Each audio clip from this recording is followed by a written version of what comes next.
Krew Season Podcast, we are back again. This is episode 72. 72.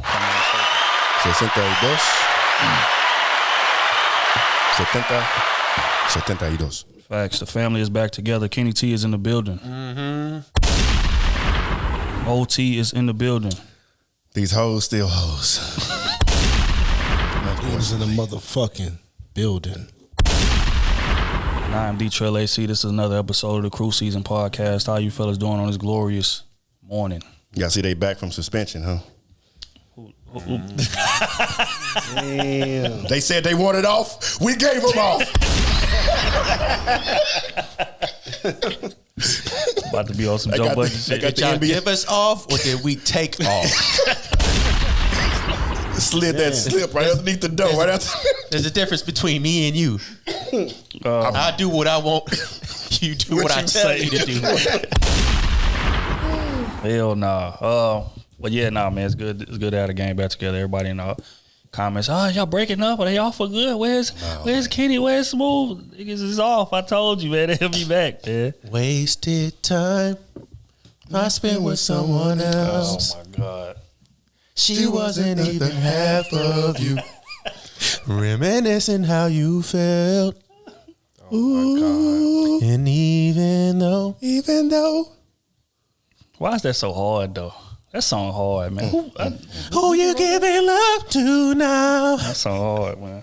Even though that boy was dry hating on the cool, but that's neither here nor there. I mean, we got an interesting docket today, but before that, man, we recorded Battle of the Sexes 2.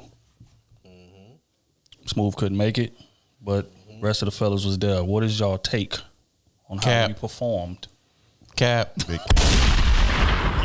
I had enough. We'll put it that way. I ain't here yet. I had enough. My conversation was cool. You know, she was still wrong, but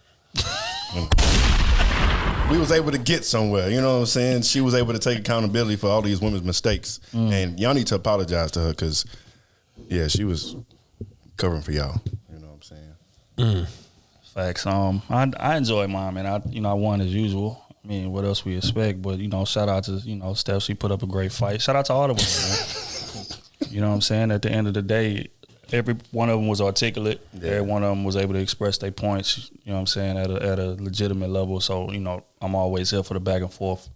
That's what Battle of the Sexes is. As far as the release, it'll be out to the public Friday. Patreon already got it. You know what I'm saying? Shout out to our Patreon before we go on.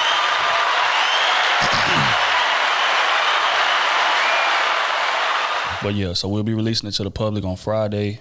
Patreon got it already, but we're going to be sprinkling clips here and there. And, if y'all done seen, by now y'all should be done seen a couple clips, so you already know what type of time it's going to be on. But hell of an episode. I definitely enjoy recording it. Looking forward to the next one. We probably going to try to give it to y'all maybe a month or two. I'm not going to wait as long this time. We waited about a year. That's not happening again.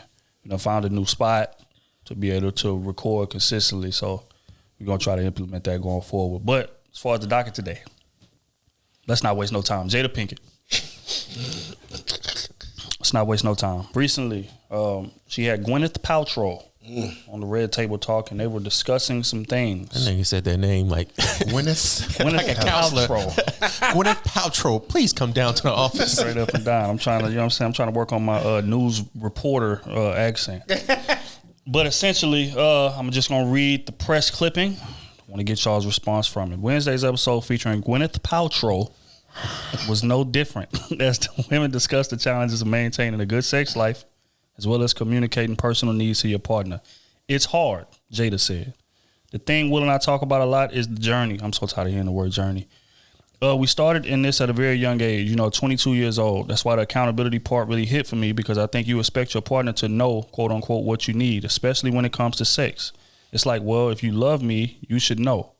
If you love me, you should read my mind. That's a huge pitfall. Now, this comes on the heels of, she essentially said that it's hard maintaining or figuring out what their new sex life looks like now that the kids are like grown and out of the house and they're quote unquote having time for themselves. But the initial phrase that came out was it's hard to maintain a sex life with Will. So the internet seen that and went crazy. Right.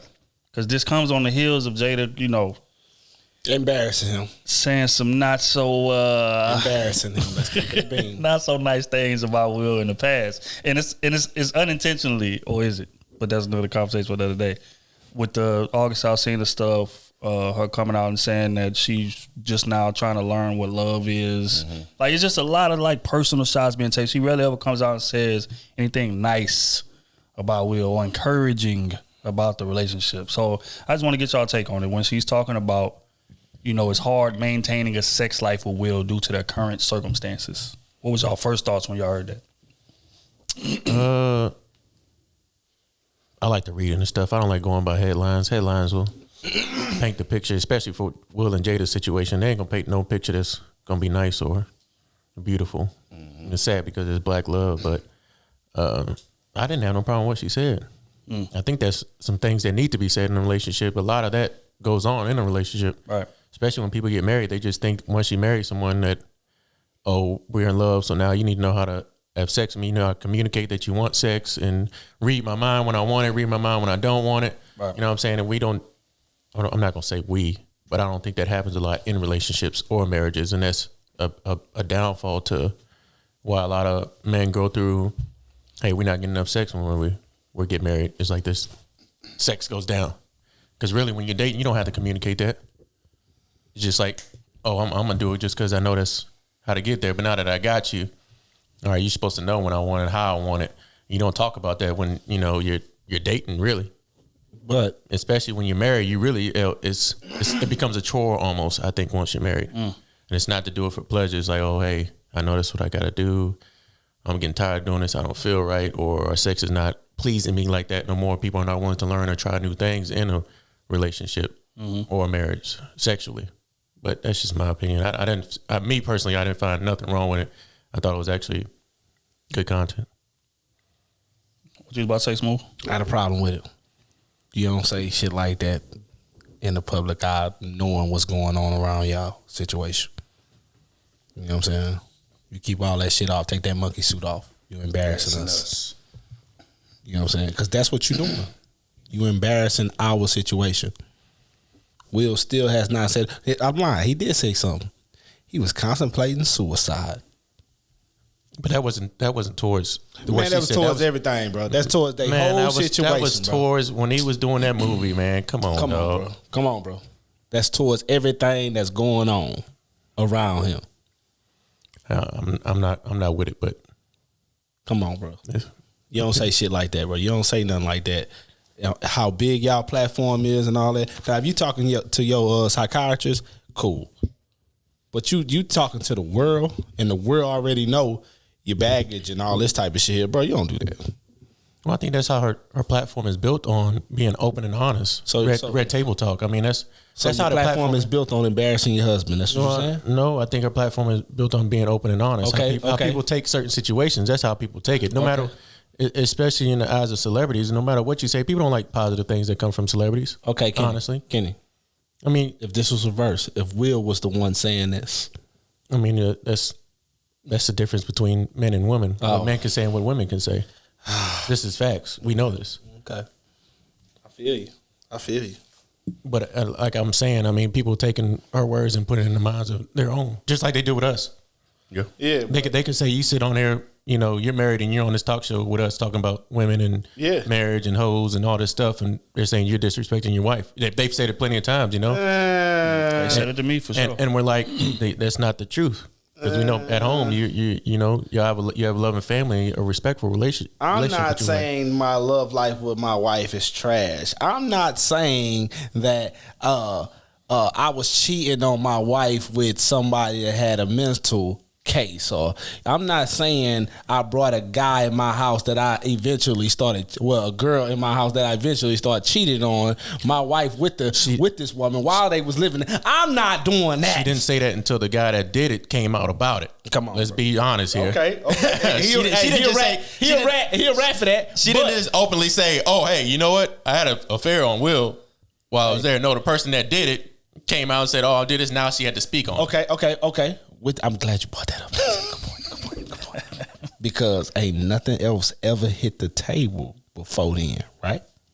Nothing about their relationship has hit the table. Yeah, you had Will that was seeing that white girl. I that mean, was out there. NDAs, I don't know. She ain't spoke about it, so we don't know. We only assume. So we Hey, can go on this you know what I'm information they saying? got. You're right. That's it. But when somebody told, now your whole relationship is open Everything to is the public. open now. Well, their Come relationship on, was bro. already before that whole thing. They were already on a streak of when I don't know if you remember back then where Will and Jada was on the news of saying they broke up. They had split up before then. Before that whole August Alsina situation, like 5 years before then, they was on the news about they had broke up. 5 years before then, 5 or 6. I'm not don't know the exact time, but you know what I'm saying? Cardi B just said she was leaving Offset. What happened? Real ones come back, don't they? Real ones always bounce back. Real niggas don't always they? gonna climb back in. You know what I'm saying? So no, we not that going means with Jada's that. a real one.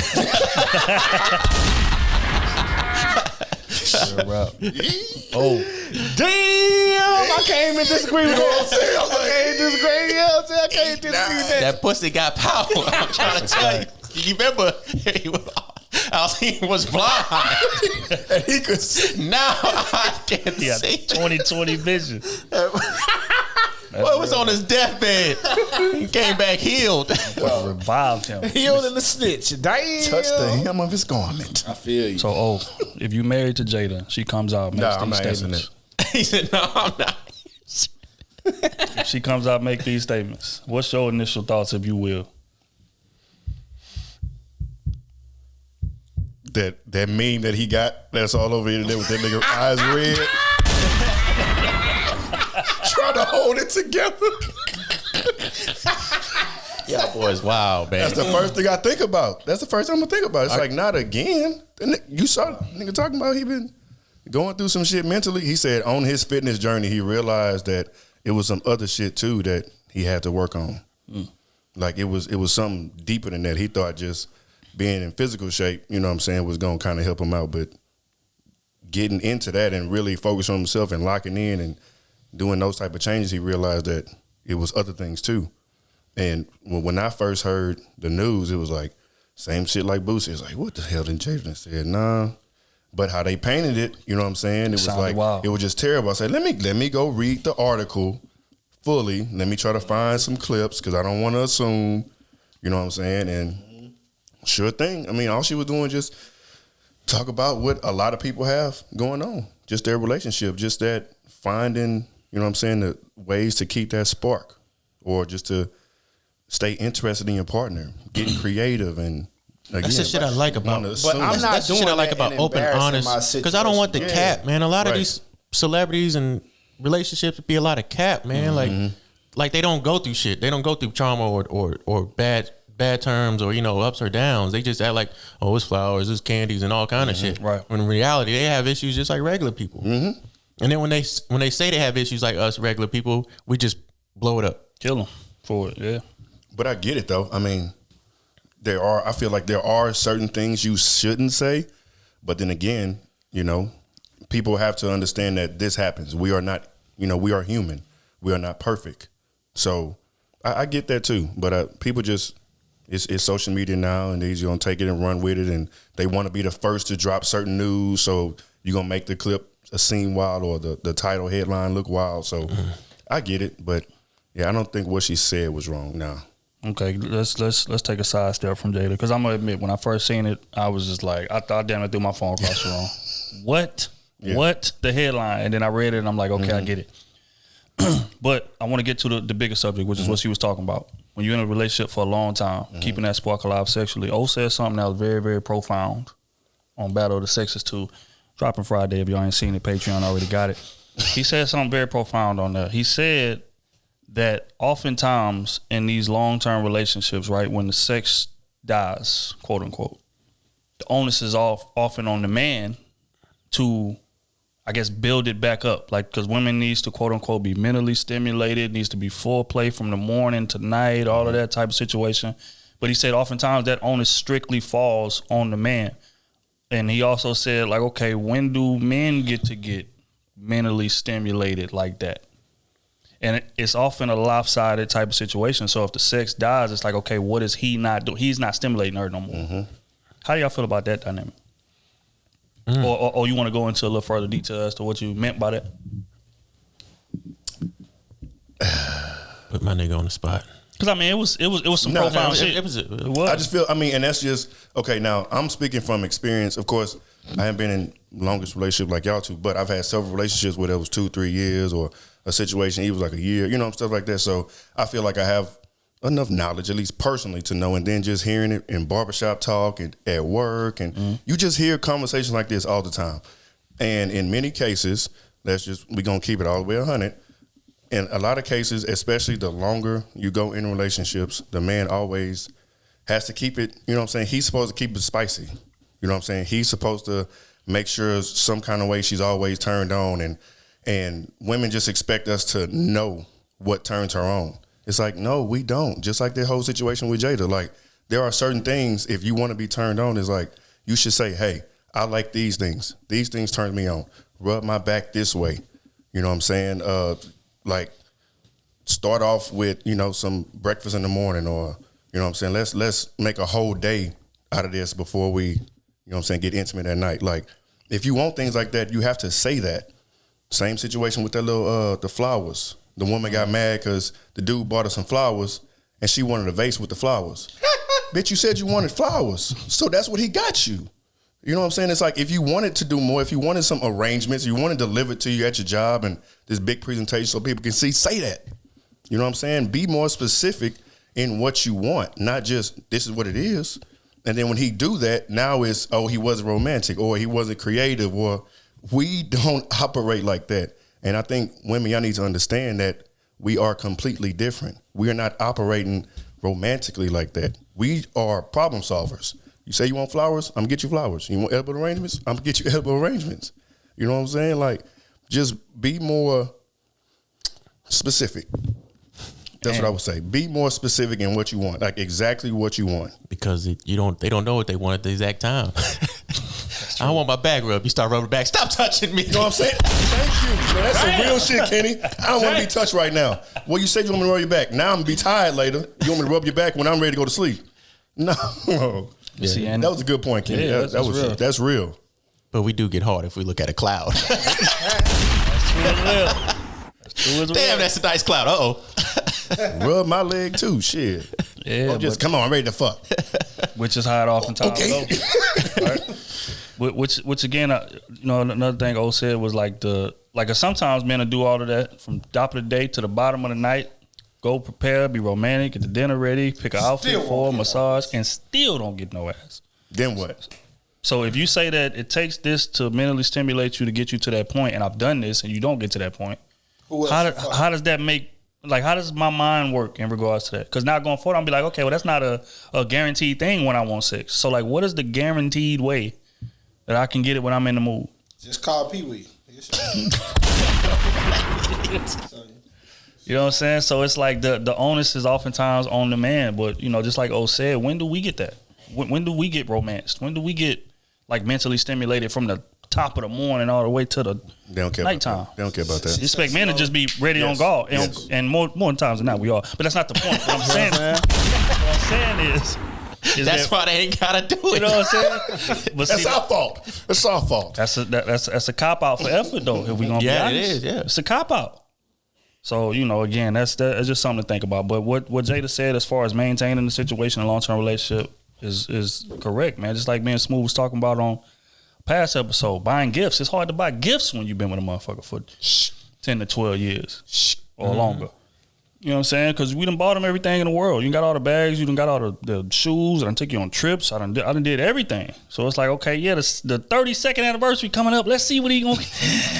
It's like, damn. You know what I'm saying? So it's hard to do that. But nigga driving in the car looking defeated on what he gonna buy. You know what I'm saying? I don't know. That's real though. She got it all. But You know what? We need to start hiring niggas to come rob us. So we start over. You know what I'm saying? So we can start over on buying shit, dude. After a 10-year period, you with somebody hire niggas come take everything. Look, we ain't gonna be home. Right? I'm gonna leave the window open on the side. Come I'll take be damned if I hire a nigga to steal some shit that I paid for. I'm gonna pay him to steal the shit that I paid for. That way, so that he way can sell it. you got 10 more years to buy it over. Hey, fuck that. Them gifts ain't that important. Them gifts are not that important. That's real, man. But that's what they mean when they say long-term relationships take work. That's what they mean. Like, you got to come up, you got to be creative. Like, you got to put a bunch of effort in terms of like making this shit last and different things like that. But you know, it's hard. So what Jada was saying in that aspect was right. But the clip headline, man, media got to stop doing that, man. Because I planned on coming on here and just killing her. I ain't even gonna lie to you until I read the article a bit further. Yeah, that's why.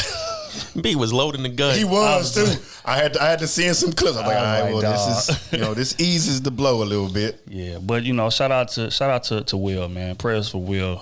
You know, yeah, I would say prayers for everybody involved, man. But prayers to Will and prayers to the kids. On that note, we are going to move right along here. We have another topic that's regarding a woman with a bit of a double standard. I'm going to play the clip. I want to get okay, let me give a little context. The clip is a woman sitting in her car. A man approaches her. Very interested in her. And I'm going to play how that dialogue went. At some point today, I'm going to play it. I think I'll send it to me.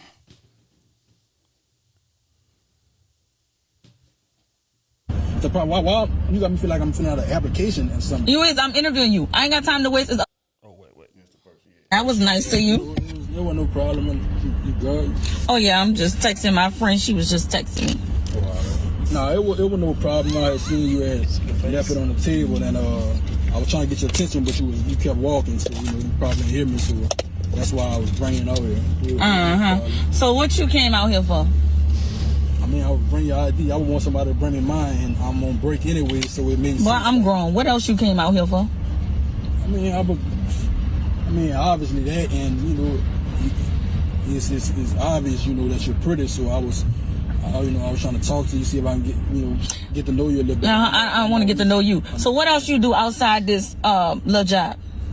Little job. It's a job, not a lit job. I mean, but I'm a bartender, so you know that's what I do. I mean, I'm working on a business, also, you know. But you working on a business? Yeah, I'm working on a business. You working on a business, or you trying to get in my business? I mean, I'm working on a business. I mean, we actually make good money. Like, I get the bills paid. I have spending, but like, you know, don't let the title like fool you. Like, you feel me? Make some good money here, you know. So what you drive? Over here. I drive a vehicle. What you mean what I drive? A vehicle? What kind of vehicle? That's my car. I drive a Monte Carlo. I got a 2013 Monte Carlo. Look at her face. What year we in? It's a 2013, I said. What year we in now? We in 2021. What that? 2021. I mean, it's a car. They give me from A to B. It's a whip. It ain't. Right. So where you stay? I stay in the East. I got a house in the East. I got a 2-bedroom in the East. A 2-bedroom. Yeah, 2-bedroom. What you want me to have? A mansion or something? No, I'm just wondering what the rest of it. What is the rest of the house? It's a 2-bedroom. It's not like it's 30 people stay with me. I mean, it's nice. I don't stay with nobody. I don't worry about nobody else coming in and out the house. It's mine. I'm independent. Like, what's the problem? I got a house, got a car, I got a job. What's the problem? Why you got me feel like I'm filling out an application or something? You is, I'm interviewing you. I ain't got time to waste. There's other people trying to fill the same position. So you like a bidding war or something? That's where we at.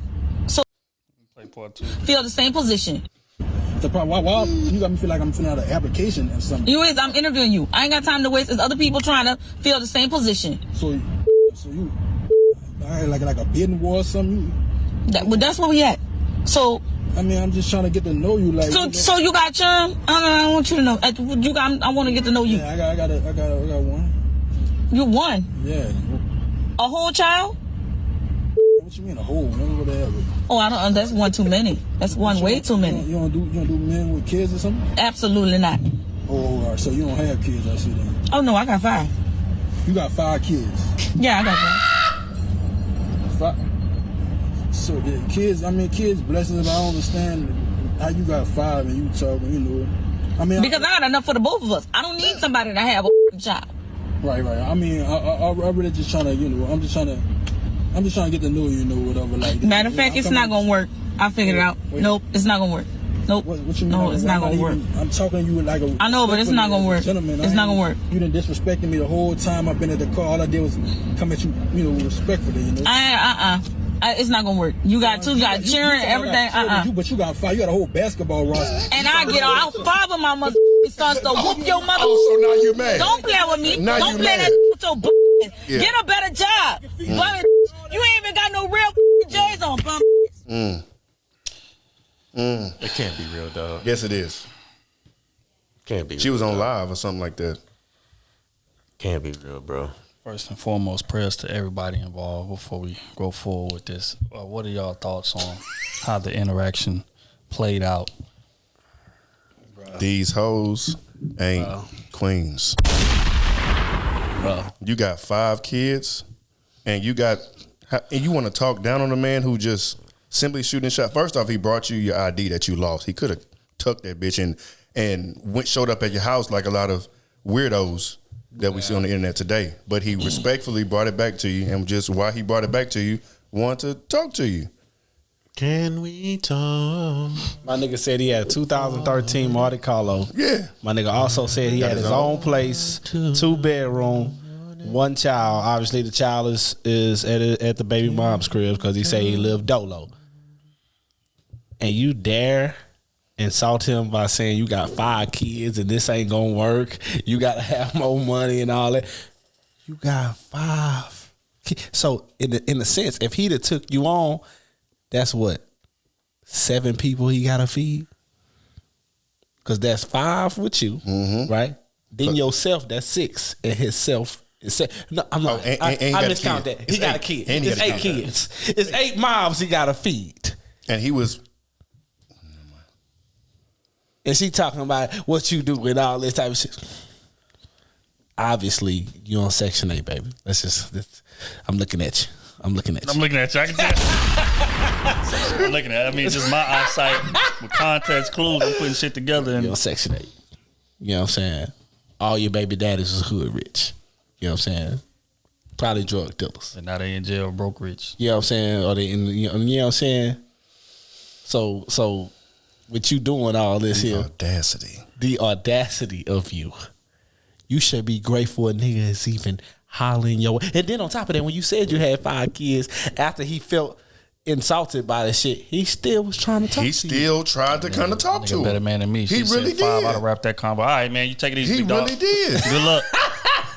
What? Nah, we ain't doing that. And she shut that shit down because he a bartender. But see, oftentimes, man, because I want to take this to another level. Oftentimes, women will be on social media saying, I just want a guy that, that's respectful, guy that has his own car, guy that has his own job, comes up to me, approaches me the right way. It's not how you say it. It's tone. That man checked off all that. It's, you know what I'm saying? It's not what you say. It's tone, delivery, how I'm approach, And, if a guy approached me the right way, then, whatever. But when you see a situation like this, as a man, you thinking, damn, what could he have done differently? What could he have said differently?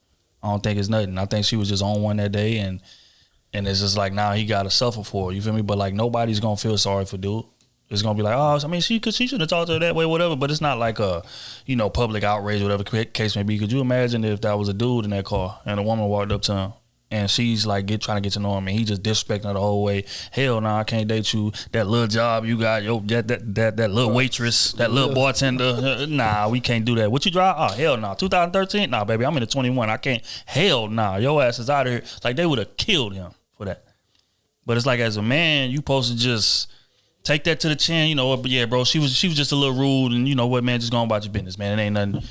You know what I'm saying? So it's like, as a man like that, it gets to be confusing. And oftentimes, a lot of women in this era, again, I don't think she represents most women. Let me establish that. Yes. But she represents a good amount of women. They may not be as disrespectful, but they are as dismissive to a guy that's working a regular job. Bartender, he making good money, man, got his own car, man, got his own place. Take care of his kid. That's a solid dude right there. But a lot of women will look at her bartender. Oh no, look right, hell no. But as a man, right, when we dating these women and they say, okay, yeah, I'm a waitress over here. Okay, yeah, I'm a bartender over here. Okay, I'm a strip over here.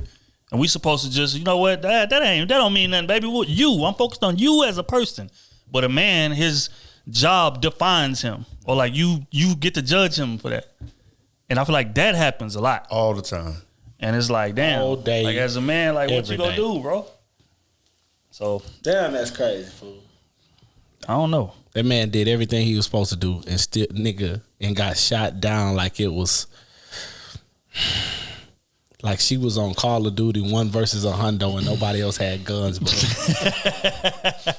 Like that's how she shot that nigga down. Like that, like for real, this is how you talking to this man, and you got 5 kids. And Man, that conversation shouldn't even lasted that long. I hate it. I fault him. Oh, very true. Honestly. I agree with Right you. when he came to the call to ID, you already tell about the way that she approached him. Yep. Which, you know what? Don't even worry about it. Once you ask what I drive and my job, you know what? Don't even worry about it. I already know what you're looking for. Don't even worry about it. Sorry to bother you. Have a good day. Yep. I'm out. Yep. I mean, you got to judge people that you talk to right from the jump. I'm not going to last through that. I'm sorry. You a little rude from the jump? Sorry. Gone. That's how you are to everybody. Anybody new that you meet, I'm not going to deal with it. You just That's missed not the type of people I'm trying to be calling. around. You sat there and lasted through all that. And they were still fighting. You took that, still trying to get to know. That's your fault. I agree. You seen the problem, and you still went on with it, so she could get her 2 cents off to make her day, to make you look like a fool That on really made live her or feel whatever good, she too. was on. Yeah, man. We got a little basketball team, and you. But I mean, he bring about a good point. You got hold on. Let's stay right there, because we talk about red flags all the time, right?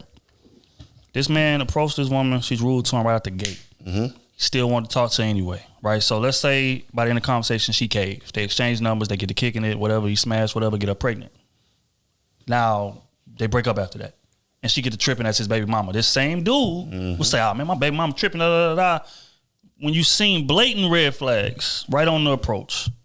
For one, her rudeness. For one, her just dismissiveness, her shallowness, her having 5 kids by, if I had to guess, it was multiple baby daddies. You see what I'm saying? So that right there should have turned you off immediately. Anything that you deal with as a result of that, it's your fault. That's very true. You look past red flags. We talk about red flags all the time. Big ass red flags. That's big red she flags, didn't. gang. She had no interest in you from when you pulled up to the window. Fact. You know when a woman got interest in you. If you would pull up to the window with the ID and she started smiling, oh, thank you. Right. Okay, now you can, maneuver through the door. You pulled over, what you brought my ID for? Okay. You know what? What you brought? Oops, the ID fell on the ground. I'm sorry. I'd literally drop that bitch on the ground and dip. I'm sorry. I don't want to bother you. I don't want to be in your space, wouldn't but it's even on the have ground that right there by your door. I'm gone. I gotta go. Straight up. Respectfully. Yeah, you put yourself through that bullshit. Disrespectfully. Devil's advocate, though. Okay. Because she got 5 kids, is she wrong for wanting somebody? She was wrong, period. But I is get she where you're wrong- going. Go ahead. Is she wrong for wanting somebody that can take care of her lifestyle? Yes. No, she can want whatever she Yes. can want. Well, I whatever won't say she, lifestyle, but she come with. She's a section. If she doesn't want a man with a She doing a lot of luggage. if she doesn't want a man with kids because she already has 5 kids, I can understand that. If she doesn't want a man that's working a bartender job, I understand that. That's cool. If that's what she doesn't want because she knows she's going to belittle that man, cool. She already knows she's not with it. What man But is she obviously, gonna find? if another man plays the same part, she got to understand that too. Hey, you got 5 kids. I can't deal with you. Oh, so you can't take care of 5? No. Dog, what man in their right mind? Because for what she looking for a nigga probably making 50,000. Shit. Shit. look for Hell like no. 100, Because a bartender can make 50,000. No, if but he had a good bar. but you could tell the way she was talking. She a hood chick. She was. Yeah, she ain't never seen nothing nice, but she do got astronomical expectations so regardless. She looking for a 150, 200. Nah, but you could tell she looking for somebody with a stable, good job. Let's say 60, 70. All he had to do was pull up in a Camaro. Yep. That's it. Point out a Camaro. Fresh She wouldn't ask the year model. She said, "Oh, that's a Camaro. Okay, cool. Fresh cut. Look like the bar manager instead of being the bartender." And it probably have been cool. Context is missing too because we couldn't see how dude look. Yeah, she obviously wasn't interested in the dude from the jump. I mean, it didn't matter. But still, even if somebody look, because there's plenty of ugly chicks that approach us all the time. It's gonna be honest. Call a spade a spade. No, let's put it on the table, man. It goes both ways. There's plenty of ugly chicks that walk up to us and be like, "Hey, I think you're very nice." You know what I'm saying? I think you smell good. I think you're so handsome. Da da da. And we don't say. I appreciate that. We don't say, "Get your ugly ass away from me." We all hold a mirror in front of our face. Now look at me and look at you. I think Kenny say I keep a mirror on me at all times. That's just real. But respectful. I'm very respectful. But what Kenny say all the time, like I'm out of your league. Like I could say that in a nice way, but it's still rude. It's still dismissive. But we'll get killed for saying I'm out of your league, baby. I don't you say shouldn't that. approach me. I don't say that. You know what I'm saying? Oh, thank you. I appreciate the gesture. But what you be thinking? It ain't gonna work. No. Why? I'm out of your league. But hey, but I'm shot out of my league too. I done shot True. from half court. And that bitch went over the backboard. True. But I mean, I say all that to say No. that we still gotta be respectful with the interaction. Yes. If the ugly girl walks up, say, "Hey, look, man, I think you're not." Say, "Look, baby, you know, I appreciate it." Da da da. Keep it pushing. I ain't interested. Whatever the case would be, or lie. Say, "Hey, I got a girl." Whatever you got to do, but you don't want to embarrass the person, right? Like, come on, Kenny bro. do. Kenny be embarrassing. Man, you know, you better ask him. She was talking to better Kenny. ask him. She was talking. I heard the other day. Last time we was out, Kenny said, "I'm not really into the small talk. You're not really in my ballpark." Does that even sound like me? Yes. I know that don't sound like me. Now, if you I would ain't said, into the "Get out small my talk." section," you're not allowed here. Now that sounds like me. Get that But big bitch on my I ain't never said nothing like that. What? You said get the whales on my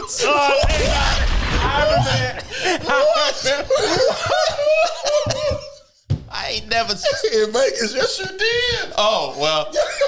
First of all, I'm trying to clean it up. they was being whales. They drank 2 bottles of alcohol before we even got the.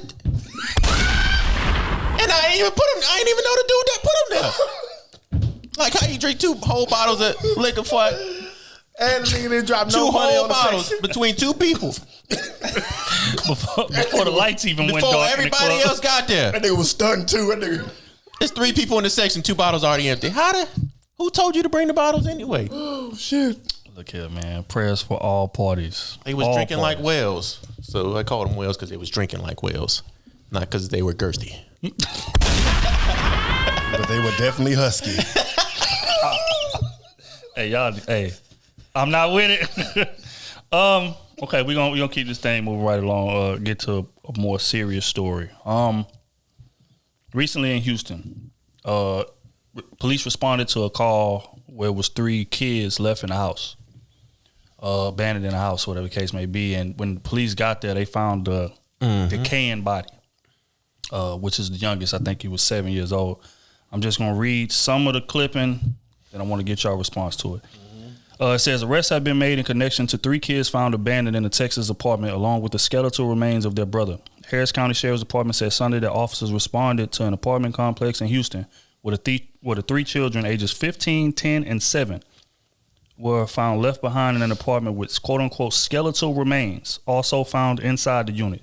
On Monday morning, Sheriff Gonzalez said the 15-year-old who contacted 911 told authorities that the remains belonged to his younger brother, who had been dead for a year, and his body was in the room next to his. The 3 boys were taken to the hospital and appeared malnourished and showed signs of physical injury. Gonzalez announced Tuesday that their mother and her boyfriend had been arrested. They had been charged with injury to a child by omission and tampering with evidence to human corpse. Her boyfriend, Brian Coulter, was charged in the murder of the complainant. It was not immediately clear if the suspects have attorneys to reach for content. The child whose remains were discovered had been killed in 2020 at the age of 8 years old, authorities added. See, I'm trying to scroll to where it said that. Well, yeah. So it was the boyfriend is charged with the murder of the kid. And after they ran the autopsy, they found that the kid died from blunt force trauma. So apparently the boyfriend beat the kid up. The 7-year-old up, and the kid died. And him and the mother of the kids were staying 15 minutes down the street from them. They left them in the apartment with the 15-year-old, the oldest, and moves 15 minutes up the street or whatever. And every now and again they'll come back, bring them a little bit of food, and then they'll go back to their crib. Yeah, Meanwhile, the youngest kid in there dead the whole time. Killed the boy, and then they moved out to another apartment, and then left the kids there Right. with no running water, no electricity, Right. for over a year, I think. Yep. And one of the neighbors had been complaining about a smell coming from the apartment for about 6 to 8 months. You know, because the kid had been dead for a year. So the 15-year-old finally just got tired of it, called 911. And that's when the police came, and now, you know, the parents is arrested. So, you know, again, sad story. But, you know, it's been big on social media, so I want to get y'all response to that. See, you know, initially they let them go. They let the parents go. That Monday, because I remember it happened right after football. It came out right after the football game. And they interviewed him or whatever and released him. And I was like, what the fuck are they doing? Same thing I said. But then when it hit social media, then all of a sudden now they arrested it. It was like, but when I first heard that shit, that's just sad, bro. What color are these people? Black people. No. The The woman was black. The dude was white. Yeah, white or mixed, one white mixed Latino or something like that. Yeah. But I think he's white. He looked white. But Color didn't even fucking matter. That's ridiculous, dog. Talk about trauma. For a whole year, you sitting there with your sibling dead. Man, you gotta. Everybody at fault. Apartment complex at fault. Because why y'all not doing Talking about torture? Inspections? Right, which is what they supposed to do. Supposed to do their annual inspections, and Right. then, they trying to cover their ass, You too. supposed to know you you, know when got section- tenants and shit. Like, come on now. When Section 8 paying, they paying the rent, the check coming every month. They ain't worried about that. True. As long as that check coming. When the check stopped coming, they would have went and checked that apartment out. Right. The check's still coming. What I got to do? I just Torture. think- They should have tortured. They should torture him. So who kids was it? Was it hers? It's Yeah, her. for kids. Man, that shit crazy, bro. Torture. I wanna You know. don't lock them up and let them sit there in the cell. You torture them till they die. With us feeding them with our tax money, taking care of them, giving them a bed to stay in, place to stay. But again, just to speak to a bigger situation, I think that it's just everybody just don't deserve kids, bro. And that's just I think like the same way that you get tested for a driver's license, people should get like mental checks and tested to be able to have children, in my opinion. Because these kids never had no fair shot, bro. If this is their parents, and she's 35, 34, 35. How so old the dude is? 31. So it's like, them kids never had no chance, bro. You growing up under that, like anybody that would allow something like that, could you imagine the other stuff that they dealt with before it got to that point? If the 7-year-old got killed from blunt force trauma, that means the boyfriend beat the 7-year-old to death. Yeah, we was beating on other kids too. You know it. But here's a bigger picture. Not all kids gonna grow up in life and possibly do the same thing or commit crimes. Right. And now you're like, oh man, why they doing this? They bad people. Well, they went through so much trauma. I mean, what else? That's just like foster kids. A lot of them commit crimes because they're going from house to house in a year time span. I think I seen the other day a guy was in like 8 different homes in a year. Jesus Christ. Well, a kid was in like 8 different homes in a year until he found his foster mother at the age of 8. Like, can you imagine that type of trauma you go through in life? Oh. And you wonder why they commit crime. You talk about PTSD, not knowing what you're supposed to do in life. You had no guidance. None. Zero guidance. And you got people that go crazy and just off it. Take somebody with them, or it's a fucked up situation. How to fix it?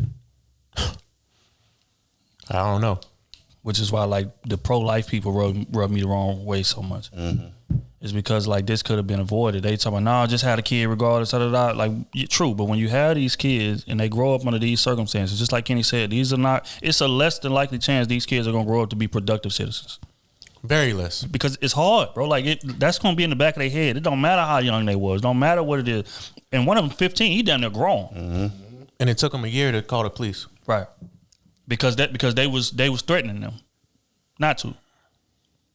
And so, you know what I'm saying? So I would much rather abortions than to bring kids into the world under these circumstances or sending them through a foster home because you didn't abandon them or situations like that. Kids before the dude, right? True. Yeah, but you kind of know when some people just, even her mental state herself, she wasn't ready. Hell no. I know somebody that ain't ready to have no kids and had 3 kids. Or It's like, she why the had fuck do you kids- keep on having kids? She had kids with a dude, and she thought them kids were gonna keep them. And when they didn't, and she got her new boyfriend, and he didn't want kids or situation, he just started beating them. I think she No, has two baby daddies. I don't think 2 of the kids are from one baby dad and the other one was from different. I think. I'm not 100% sure. It doesn't really matter. Concept, You yeah. know? That's niggas that do shit like that. People that's on drugs. They on some meth. No, this regular people ain't on no drugs. They on that shit too, bro. just want to beat on somebody. No, I feel like they on some drugs too though. Just want to beat on somebody. And living 15 minutes away. Bro, You never know what he went through as a never- kid. He probably was beat as a boy. Be honest with you. Them motherfuckers on drugs. You saw how they look? That's just like a young boy that's growing up seeing his mom get beat. It's a high tendency that guess what? He might do the same thing. Yep. bro. Oh, my dad used to beat me when I was little, and I took it. It only takes one shot. So what y'all think? What y'all think? Death penalty should be on the table? Man, you got both of to. I feel like torture, dog. Some people got to learn a lesson. Gun line. Point them to the gun line, boss. I think death penalty should be on the table for both. I'm not- I think you're not- both of them should be charged with first degree with capital murder. Because the jails ain't doing nothing but making a profit. That's not nothing but a profit to backers. Fam, niggas It's nothing positive coming from that. For the most part, niggas be Cadillacing.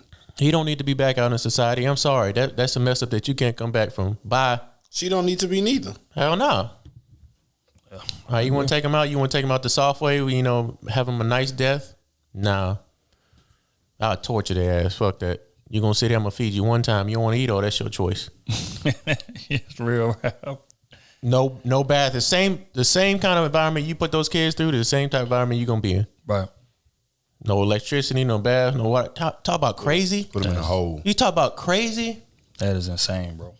The kids ain't come out. They said they did have a neighbor that would stop by and give them food Give 'em food. sometimes.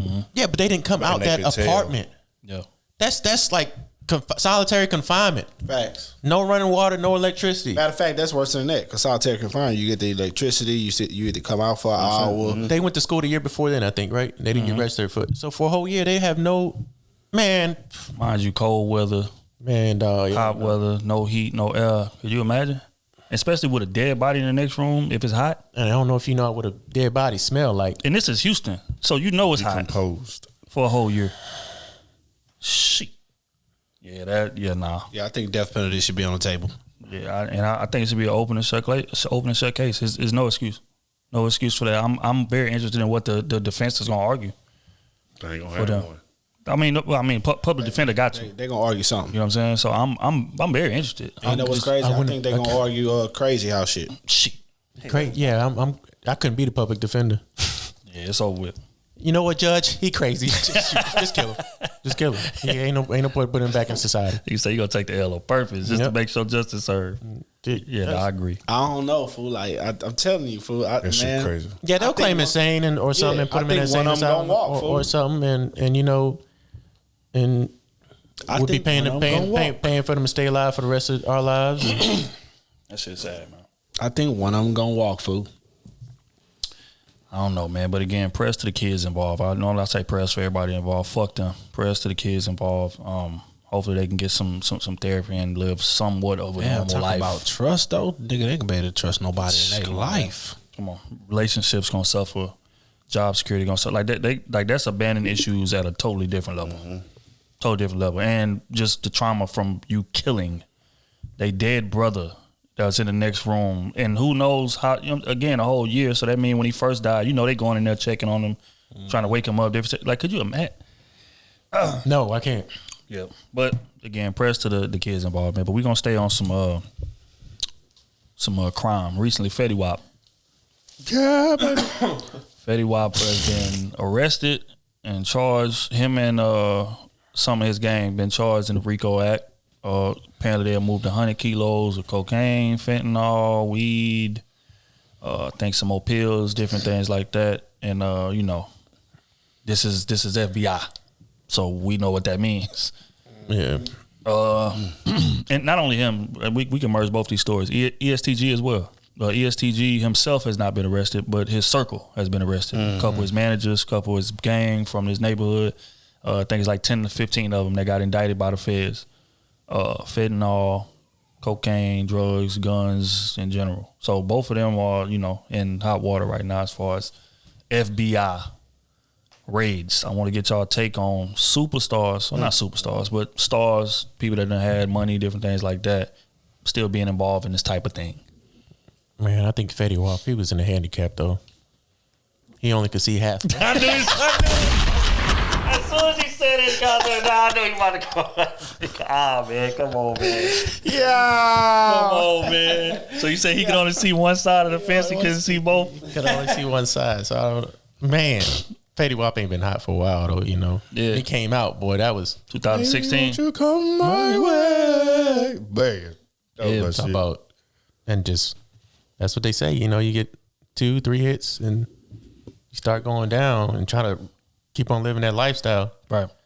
But you didn't. Fentanyl is a deadly, deadly substance, man. I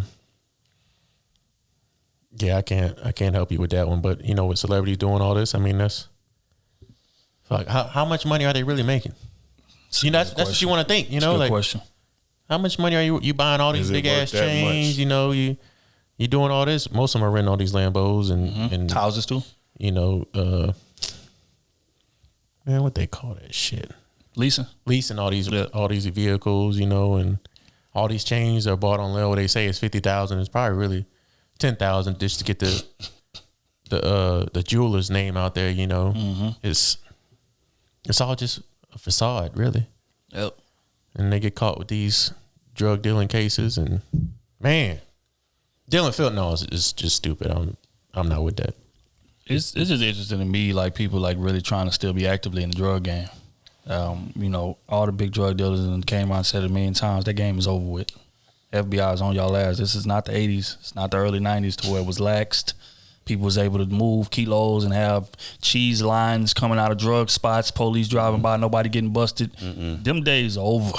You know what I'm saying? So if you doing something and, if you got a chance to be making legal money, or if you got like the head of the situation like a Fetty Wap or like a ESTG that's making legitimate money doing what they doing, like it's just stupidity to be involved in that type of situation, in my opinion.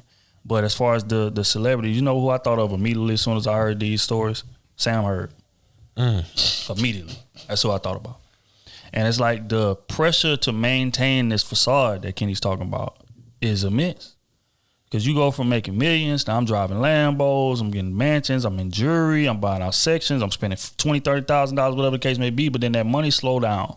The hits stop coming, the checks in the NFL stop coming, but people have known you to be this type of guy. And a lot of them fold under that. They say, I got to do something to maintain this lifestyle I got. I don't have the money coming in no more, but I still got the bills. I still got that Lambo bill. I still got that house bill. I still got this image to uphold. I don't want to sell my jewelry and stuff because they're going to think I'm broke. They're going to think I fell off. So let me try to do this. When you are broke. That's reality. Yeah. So it's like people would rather risk their freedom than to go get a regular job. Or to try to, or to be low for a minute, be bummy for a minute until you can make another hit or get another chance at the league or set up another business venture. They want to take a shortcut. And this is what happens. These feds is not playing with y'all. Casanova is another one. Pooh Shiesty, another one. Making all these athletes on this insurance fraud too. Yeah. Then they got the NBA, then they got the NFL. They ain't hit the Major League Baseball yet though. I feel kind of funny about, but they should get Major League Baseball. They probably never will though. Yeah. It's a white man sport. But yeah. So I mean, it's a situational where, fame is which is why I tell people fame is the most addictive drug in existence. The most addictive drug in existence, especially once you done had a little taste of it. People lose their damn mind. The attention, like they want that attention. Don't even gotta have no money, but I just want to upkeep the image that I done portrayed for myself. And that's where these boys is getting in trouble at, man. But again, prayers out to them. But I mean, I'm saying, what you did as far as ESTG. I'm glad they didn't take my dog, because I'm really looking forward to this next album. But prayers to his, his gang and different things like that, because they about to face some serious time. We talking about kilos and hundreds of pounds and stuff like that. Feds not playing. You getting 20, 30, 40 for pleas. That's the plea deal. Your best thing is to let EST walk. Let him walk. It's your team. This is what you need to be telling your team. Let me walk. goddamn me, y'all take the time and you set the play up for them. Right. You know what I'm saying? You whatever you go holler at Ross, you go holler at Jay-Z, you go holler at people that know business. Right. And you set your money up like that, because that rap money ain't forever. That's real. You get what I'm saying? And if your freedom is on the line and your friends let you walk to have you out here setting their life up on the back end, you need to do that. You need, because they only hustling because of you. Yep. They only hustling like that because of you. You know what I'm saying? Because without you, they'd never got that big. You know how hard it is to get 100 kilos of anything? Hell, 10 kilos of anything. You know what I'm saying? Like, you got to have somebody's name attached to that. Mm-hmm. Or you got to have all the cash up front. Exactly. And these niggas ain't walking around with 100 kilos, $30,000, $40,000, $50,000 a kilo. These ain't got $300,000, $400,000. 100 kilos, you know how much that is? You know what I'm saying? Come on, man. But, so they hustling for you. In a sense, they hustling because your name is attached to this. Damn. So when y'all go down, and if they can get you free, you need to do all you can to make sure you set their families up and set them up. Yeah. Whatever it fucking takes. But I mean, even those dudes though that's getting in trouble, I think again you got to be smart in these situations, and that's what don't happen enough. You got a dude that got a chance out here to change everybody's life. Everybody's life. You look at Hov. Everybody around him was selling drugs today. Everybody around him today was selling drugs. But what happened, Hov, blew up, became a billionaire, doing his thing in the music, whatever. These people wasn't putting him in harm's way when they out here doing these things. It's like, okay, look, man, you stay over there. Take care of the legal stuff. I'm trying to get my money this way, but if you could bring me in your stuff, cool. I'm gonna come into it. And that's why Tata got brought in as a manager, and Emery got brought in as Rock Nation Apparel, facilitator. Lenny S got brought in as A&R to the, whatever. So he's giving these people legitimate jobs, and that's what you do. But it would be stupid of a Lenny S or a Tata to be out here actively in the streets when this man is making millions of dollars. Because you not only are you messing yourself up from legal plays, you putting him in harm's way. You messing the bag up. But if this, at the same time, if Jay was still out here hustling, your team gonna hustle. Yeah. If you out here handling business, making sure business ventures are straight, your team is gonna be within business ventures. Right. So they only as strong or gonna do what the head of the snake gonna do. True. You know what I'm saying? So that's what they was following, because now this is our only way we eat. Yeah. Which is why, as the leader, if you making millions and you involved in that, you just stupid. And that's why I'm so disappointed in Pooh Shiesty. Because that was my top 5 favorite rapper. And to see him go like that over some bullshit that just was not called for. They gave him some time yet? Not yet, but it ain't looking good. I'm going to be honest. It ain't looking good. Yeah, I seen he was facing like 20, 30. Yeah, man. But, again, man, you got to be smart, man. When you get a chance to lead these illegal situations, to get to a lot of legal money, you got to let that shit go all the way. And everybody around you, anybody that's around you still involved with that, cut them off.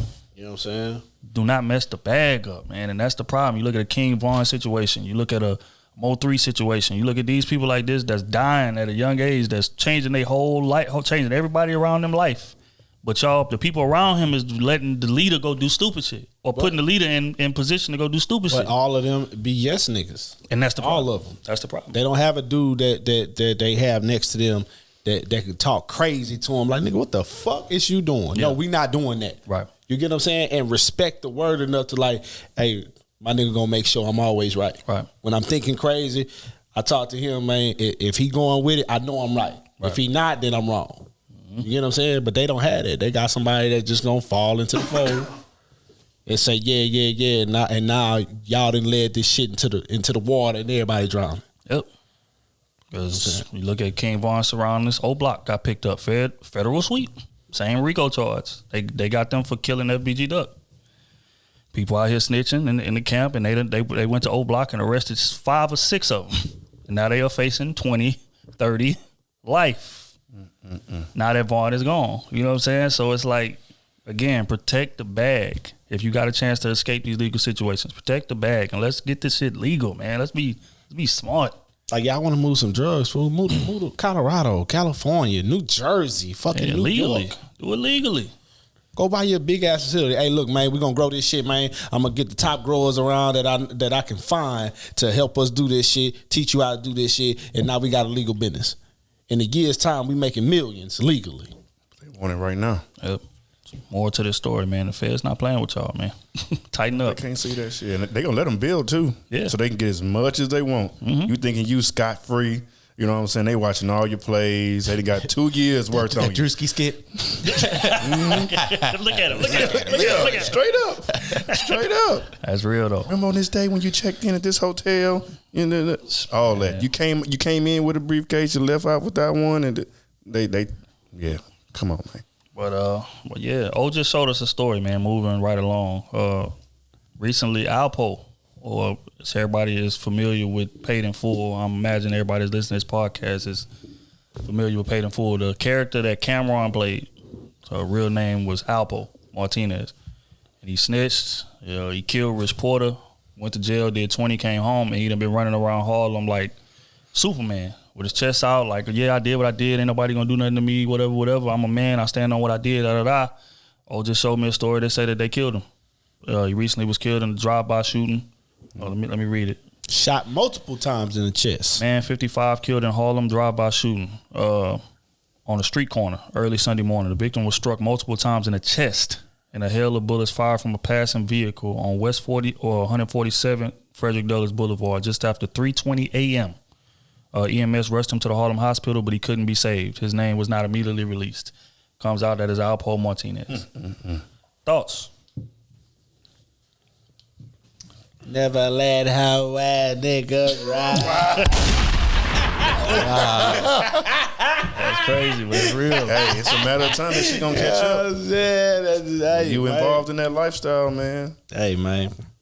I ain't even involved in none of that, but shit. You supposed to. I understand the rules. And shit like that, you should have knew they was gonna kill you eventually, bro. You gotta go out and goddamn to North Dakota or something. That nigga should have moved. You gotta go away. But ego and pride, he didn't want it. Like they kicked him out of protective custody because he kept going back to Harlem, kept going back to do what he felt like he was invincible. And I knew they was gonna get him because of the Rich Porter situation. It wasn't even about the snitching. Right. Yeah, I knew they was gonna get him for that. You know what I'm saying? Because Harlem loved Rich Porter. They love him, who was Money Mitch and Paid in Full, if y'all not familiar. They loved him. So, for you to admit that you killed him over what you killed him over, and you expect to just be walking around the streets like, Rich is dead, sure, but his Krew is still alive. His, the people that was the young dudes that was on the block hustling and looking up to him is still alive. So you think you about to just be standing on the street corner at 3:00 in the morning and just it's cool. And niggas running around here with Money Miss tatted on them, boy. Yeah. It is a sin for you to be breathing in this hood. I'm gonna be honest. I'm surprised it took that long. Yeah, me too. But it just goes to say, man, you reap what you sow. It ain't never over. People be thinking that, I did that a long time ago. Ain't nobody tripping. Then people got kids. Then people got offsprings, nephews, nieces, different things like that. That's alive and that's out here moving. And he paid the cost for what he did. But on that note, man, we're gonna get into quick hits. Man. I think it was O on the last part. Touched on the topic that was saying as far as like black people not working together in terms of like building resources. Somebody asked a good question on Vice column about like why black folks don't have the resources that we should have. Smooth to break down, I think. Right, and he wanted Smooth to break down. So again, I want to get Smooth to break that down first, and then we're gonna get into what O was talking about. But he basically said like, why do you feel like, because he referenced you saying on the previous part, black folks just don't have the resources that we need to make power moves out here. And he essentially is asking, why do you feel like that is? Man, that's just world domination of black people, right? Even Africans, like, to be honest with you, Africa is the richest country on this planet. But if you ask them who owns the gold mines, who owns the diamond mines, it's not them. Right? And if they ever fought over that, countries would go through hell and high water and have a war with them over that. You get what I'm saying? So they just leave it be to protect their people. Right? Now, transition to us. right? We here. We will never own anything significant of power structure, right? They'll let you own the business and run that bitch up to 100 million or whatever. But you will never play in the ballparks of the Amazons. You'll never play in the ballpark of a Facebook or a Microsoft and all that type of shit. They'll kill you before that happens. Literally, they will kill you before you can make it there. Right? If you don't sell it to them, they will find a way to knock you off, give it to your kids, that all of them greedy, and somebody's going to fold. That's how power works for us, right? So when you take away things like back in the day, like all black communities, we had things the way before you even graduate high school, you can have a trade already, right? But in the 80s, they took that out of all black communities. All black communities. They took that away from us. Now you ain't got no trade. You ain't got no trade that's you gonna come out making $25 an hour at 18 years old. You know what I'm saying? Because that gives you power structure. That makes you head of your household. Money makes you head of your household. That's just what it is.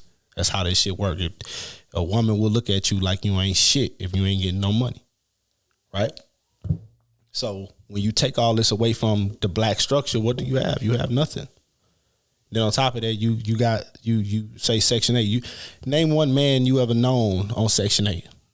I know a lot of single fathers with 2 kids, 3 kids. But I know for damn sure they not on Section 8. They got to go out here and work. Right?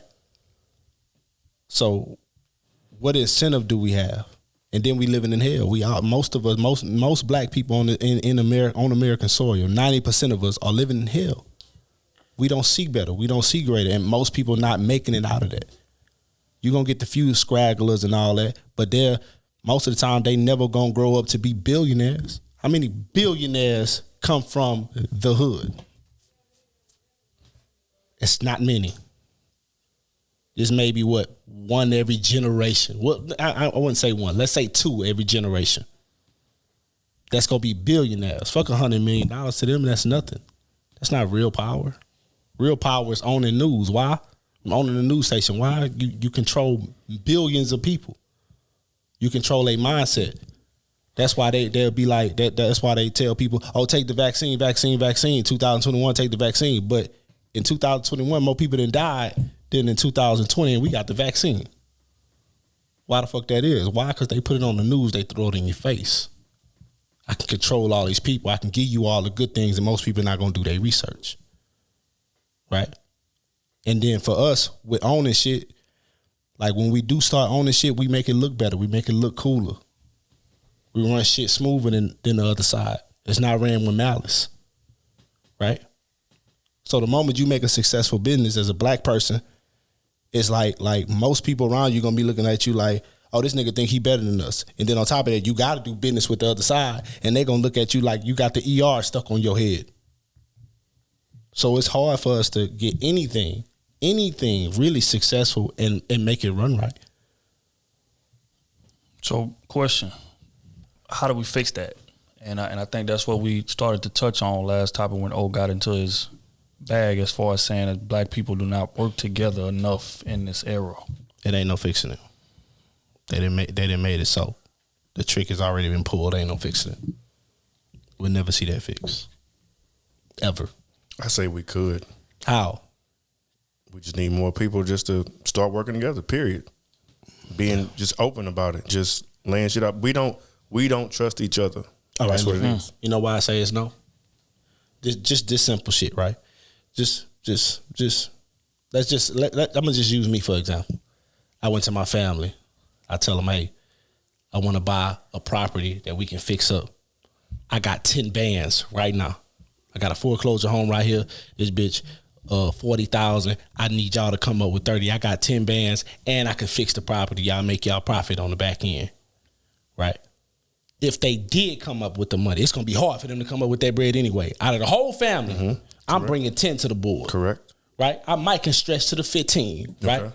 A good nigga might, hey, I got 15. Y'all bring the rest of the board. Right?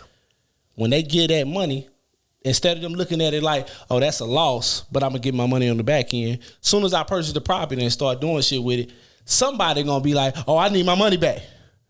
Oh, I need this. This done came up. That done came up. You know what I'm saying? I get it, but it's either you should make a clause for it, have a contract. This is what it's gonna be. Your money is gone. It's tied up. Okay. In this. But in the black community, even if you do that, they feel like, oh, we family. Oh, we family. I need that money now. It's business. So now you're back against the wall. You're back against the wall. They looking at you like you trying to get over on them. I get They that. not looking at the bigger goal. That weighs heavy on the motherfucker. So now y'all done fixed it. Now let's fast forward 6 months. You done fixed this property up. You done sold it. You done finally gave them their money. They happy and shit. But in your mind, you like, oh, I'd never do business with them again. No, I do it all myself. But that's cool. But then find another adventure. I think that's part of it. But that's not fixing it. But listen, because nothing was fixed in that. In that situation, but that don't mean you can't create another situation. I think that's the problem. We don't have enough money to just play with. That's what it is. We don't have money to gamble. And they keep it like that. And yeah, we don't have enough money to gamble and take chances on. Because, I mean, everything is a chance. Every business is not going to be successful. That's real. You know what I'm saying? When you start in real estate, when you're doing anything, especially at the beginning, 70% of businesses you're taking fail? loss. What, you that's taking a high loss. number. You're taking loss early. But if you have enough money to stay in it, that's the problem. We just need more money and trust and people that know what they're doing. And even from the top down, people not trying to give over on nobody. Like, I hear everything you're saying.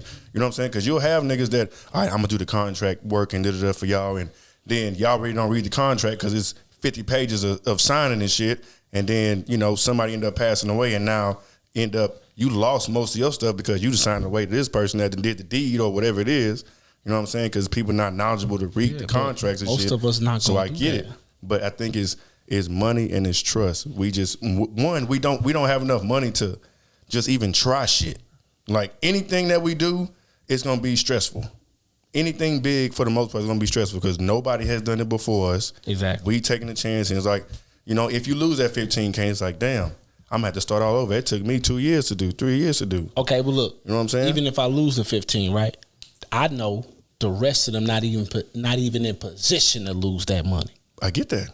So You know what I'm saying? So if we lose it all, I can go back home to my family and be straight. All of them got to sell some shit, got to downgrade, got to lose some shit. They back against the wall, probably fighting evictions and shit, right? So that it'll never be fixed. I think that's why people do business with people that do business. Like they don't do business with family because they know how family gonna do you for the most part.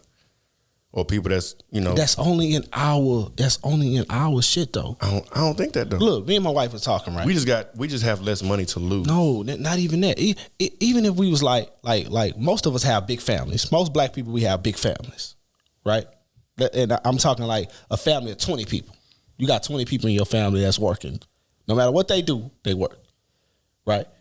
If they all was like, look, we all gonna start this one empire. We all gonna start buying this right here. Even let's say McDonald's. We all gonna buy this McDonald's. You gonna own this one. But the moment we start making profit, we gonna put some more money in this pot. Then we gonna put one over here, right? Then we gonna do this. We don't do that. But no, we don't. Every other race does that, and we kick our kids out at 18, 17. Right? We don't give them time to grow within themselves, to understand who they really is out here. Because what we failing to realize is 40 hours of your kid life is spent, well, not even 40 hours. Let's say 50 hours of your kid's life from the time they're in kindergarten all the way up to high school is spent at school. You don't know who the fuck Like you 50 hours is. a week, yeah. I get what you're saying. You don't know who you is. Now, let's say your kid in extra activities after school. That's even more time. You don't know who you are. You just know you smart or you good at something. You don't know who you are. You know what I'm saying? You don't know if you truly love this. You don't know when you start getting out here if you really gonna love this or you want to do something else. You don't know that. Yeah. Right? But us as black people, we kick our kid out at 18. Hey, you got to go do something. You got to do this. You got to do that. Be your own man. You know what I'm saying? You know, even for the girls too. Hey, you get pregnant here, you got to go. Then no other people really do that because they understand how this shit work. You know what I'm saying? I know you need to get your foot. I'm gonna put you in position to get your foot. Right? You know what the issue is, bro? I think that all of y'all are naming things that are in our control to fix. That's what I'm saying. It is. But we have to do it. We just have to do And again, it. I think that the answer doesn't boil down to like, okay, the The system is over. It's impossible. I don't think so. I think it's a discipline and an information problem with us. Mm-hmm. Black folks want to shine so much. And don't get me wrong, I understand the mindset of it. When you've been poor, you get a little money, you want to show it off because we ain't never had it. We just trying to show that we are on the same level, show that we belong, show that we are successful. Oftentimes showing each other that, hey, I'm up here now kind of situation. But again, when you are behind, you don't have time to show off. You don't have time to flex. You don't have time to do these things. We trying to climb up somewhere. So what that means is that you got to better discipline and gather the information to get low, get dirty, and climb up the way that we need to climb up. And we don't want to do that. See, it's not a situation of can't. It's a situation of want. Yeah. It's like you got a lot of people that's broke in this era today, quote unquote. But they in the club every week spending $200 at the bar. Yep. Buying drinks, or they going out to eat and spending this money doing that, or they got a $400, $500 belt on, or they got $300 shoes on, or they got a $1,000 iPhone in their hand because it's I gotta have the newest, I gotta have the newest, I gotta have this, I gotta have that. No, you don't. Yep. These billionaires and stuff that we talking about, I think it was Elon Musk. I think they say you got an iPhone 11 or something like that. Like it's not as important. So I don't say that to compare our situations. I say that to show that it's not necessary. For a lot of the money we spend is unnecessary. There's no way that we should be as broke as we are and be the number one money as far as money spent in the materialistic field. That's ridiculous. But we do. And that's because we don't have the discipline and we won't go get the information that we need in order to spend this and direct our money in a more constructive way, and that's building businesses and that's buying real estate. Hey, and another thing, that's the problem. We don't allow our people to validate us. We want the other side, right, to validate us. Yeah, right. I think I think jealousy and envy plays a big part in that. Exactly. We have a lot of big black people that have billionaires like Oprah. She has her own network. What is she called in the black community? Sellout. Coon. Sellout. You have Tyler Perry who just bought a big ass music producing industry. What has he looked at? Sellout. It's like when we get this money, people that are jealousy and envy, it plays a big part in our community. And they say, oh, they're a sellout. They got this. They did this. They did that. Or like Obama, when he became president, what is he? Oh, he ain't done nothing for the black community. Right. Because he ain't done nothing for you. Or because he can't fix all your issues that you want to put on somebody else because you're not willing to fix your own issues. Right. It's like, I say no. I don't think it's fixable. I don't think because our mindset, how we work, and I don't even think it's a money issue. I think it's just the fact that we want to outshine each other so much. We want to look better against each other so much, and then we want to look better against the other race too. So we're battling ourselves and other races. Yep. But we only want to get verified. When somebody gets big, is he had to do this. He had to go talk to the white people. She had to go fix with the white people. She had to do deals with the white people. It's like, man, what do you want me to do? Yeah, we don't own anything. We don't own any resources. We could go buy real estate, but guess who still owns it? The government. They could take that back anytime they want to. We go do this. We can't even. If we start our own community, which we could. They killed us for that though. They killed us for that like 4 times already. Blew up the Oklahoma. They blew up that and they've drowned another city. Yep, it's one in Georgia. Yeah, but that was a long time ago. Yeah, it was a long time compared to now. That type of shit is not happening. But it's still it's still the fact that we envy and we're jealous of a lot of people that have made it, that went through the grind like Oprah, and she gets the most hate from a lot of people whenever she made it big. A lot of people don't even watch the Oprah network. She has her own network, her own black network owned by a black lady. And people still don't even really tune into it unless there's some drama on there that she has put in there for our community to look at us beat each other down or hate each other, or black men and white women going against each other. That's why Tyler Perry went so big. We want to see each other battle against each other, hate each other, have drama. Yep. Well, again, I think y'all boys crushed that topic, man. We're going to move right in to this next one. It's going to be the last quick hits of the day. It was a tweet. Tweet read, today, you got to be rich to date an average woman. Average women don't want an average man. Do y'all agree with that? Why not? What's considered rich? A lot of people's definition of rich is different. Yeah. According, to the real numbers, rich is like, I think $1 million and above. Yeah. Well, I think it's actually more than that. $5 million and above annually, I think is rich. Some astronomical number is rich. So I know that ain't the number that these chicks Because the median is 40,000. no median income is like 150,000 and above. I think that's tax bracket for median income. I think lower than that, you know, I don't know the exact thing. Of black but people is I think they're saying, you know, rich being 100,000 above. Let's say that 3% of us is in that median. I think it's I don't know, man. so. To be considered wealthy, you have to have a net worth of $2 million. Ain't no way. Ain't no way that's considered wealthy. I'm telling you. Oh, he just Reading the A article. net worth of $2 million. You know how many This is athletes from make CNBC. that and go broke? That's not wealthy. that ain't wealth, bro. That's because that spending habits. That's their fault. Nah. Them having $2 million. Well, You can have $2 million and then just blow that shit. I mean, that's they're still wealthy for that time. That's not wealth. They just blew it. Where'd that go from? It's from CNBC. Nah, they need to redo that. That ain't no way that's wealth. Okay, so let's just say Rich is 150, 200. Dude, and the dude's basically saying, like, you got to be making that much money to date an average woman today. Or, hold from on. how they I talk. think it kind of depends on where you at. But Because when you ask them who they baby dad, we'll hear that all the time. Like, you know, Cali, New York, 100K ain't nothing out there. Okay, so then the second part speaks to ideology. Say average women don't want average men. Yes, for the most Do you part. agree with that notion? Is that right or wrong? it's a fact. I think for the most part. Like when I presented that topic on, you know, Battle of the Sexes, I asked that woman because she said that she wanted a man to be masculine and be caring and nurturing and be able to take care of her and provide and things like that. And I said, okay, you meet a man who does all that and you find out he's a garbage man. Would you date him? She said no. And that man can do all those things, meet those needs, take care of you, and you don't want that because of the title. Yet you have women out here that are strippers, show their ass on OnlyFans, and they want to be treated like, you know what I'm saying, the school teacher. It don't work that way. That's just not going to happen. So, yeah, no. A lot of times, unless you... Was it the title that scared her off, or was it the income? The title. It's title. Just the title. They got garbage people making six figures. Because I said he can take care of you. You're like y'all going out on dates, things like that, and you see it's not an issue. But then found out he a garbage man. Is, I don't know. I that's a don't problem. have those problems.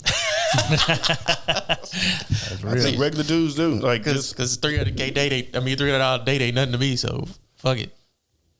Then the average man ain't paying that. right, If we being honest. right. True. So yeah, I don't know.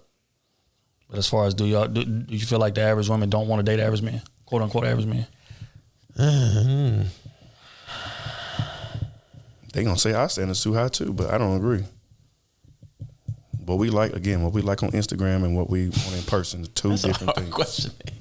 I mean, it's a real situation. They be happening. In my opinion, I feel like they don't. Because if you ask every woman, like, what's her ideal man look like? If you ask 10 women, like, what does my ideal man look like? They gonna say 150,000 right out the gate. Automatic 6. No kids, own car, own house, own living situation, own everything, and he has a quote unquote traditional mindset, can pay all of the bills. That's what they want. Information, yeah. If you right. start listing out wants, right. So, to answer this question, do average, and these same women are making 50,000, Hold on, 60,000. Let's not also height. Yeah, Include height. 6'2", 6'3". Think you want to be a tall, you know what I'm saying? Want to have a muscular build. I don't want to be out of shape. Want to have a muscular build. So Gotta have all that of these thing. attributes, you know what I'm saying, and you make 60,000 and you are overweight and you don't 5'6". even want to cook. You don't even cook consistently, but you want a man that has all these type of things. So yeah, I agree. I think a lot of women's expectations in this era are unrealistic compared to what it is that quote unquote you bring to the table. And us saying that you bring to the table situation angers them immediately. It's like, why are you worried about what I bring? Da da da. You the man. You supposed to be like that. Like that's the immediate response. Mm-hmm. But again, everything is about market value. Like what can you command on the open market? That's what this shit is about. So again, if you are a Beyonce and you're saying, hey, I want this, that, and the third, you are warranted to say that. Correct. Because your market value demands that type of person. Just like with men. If I'm 6'2", I'm making 200,000, I'm doing this, I don't have no kids, I got my house, I want a Beyonce. That makes sense because your open market demand is of that type of woman. But if you are not, and you are saying, you know, you 5'6", making 30,000, living at home, you know what I'm saying, with your mama, don't no car, you Ubering everywhere, but I want a Beyonce. No, you sound ridiculous. Same with women. You are overweight. You know you don't cook, you don't clean, you don't have nurturing characteristics. But I want a man that's, you know, this type of man. I want a damn Odell Beckham. You are delusional. I'm out of your league. Told you, baby. That's real. But if you tell those women, hey, he's out of your league, they'll get mad at you and want to argue. But, you know, again, I feel like a lot of their expectations are unrealistic. So that tweet is spot on, in my opinion. That shit crazy, man. That shit crazy. And we get drilled for our preference. Oh, for sure. What? For sure. What? Especially on the whole weight topic. Bro. Yeah, which is the point. Like, it's like, how can women come out here and say, hey, I want a man that's 6'2". I don't want to date nobody under 6 feet.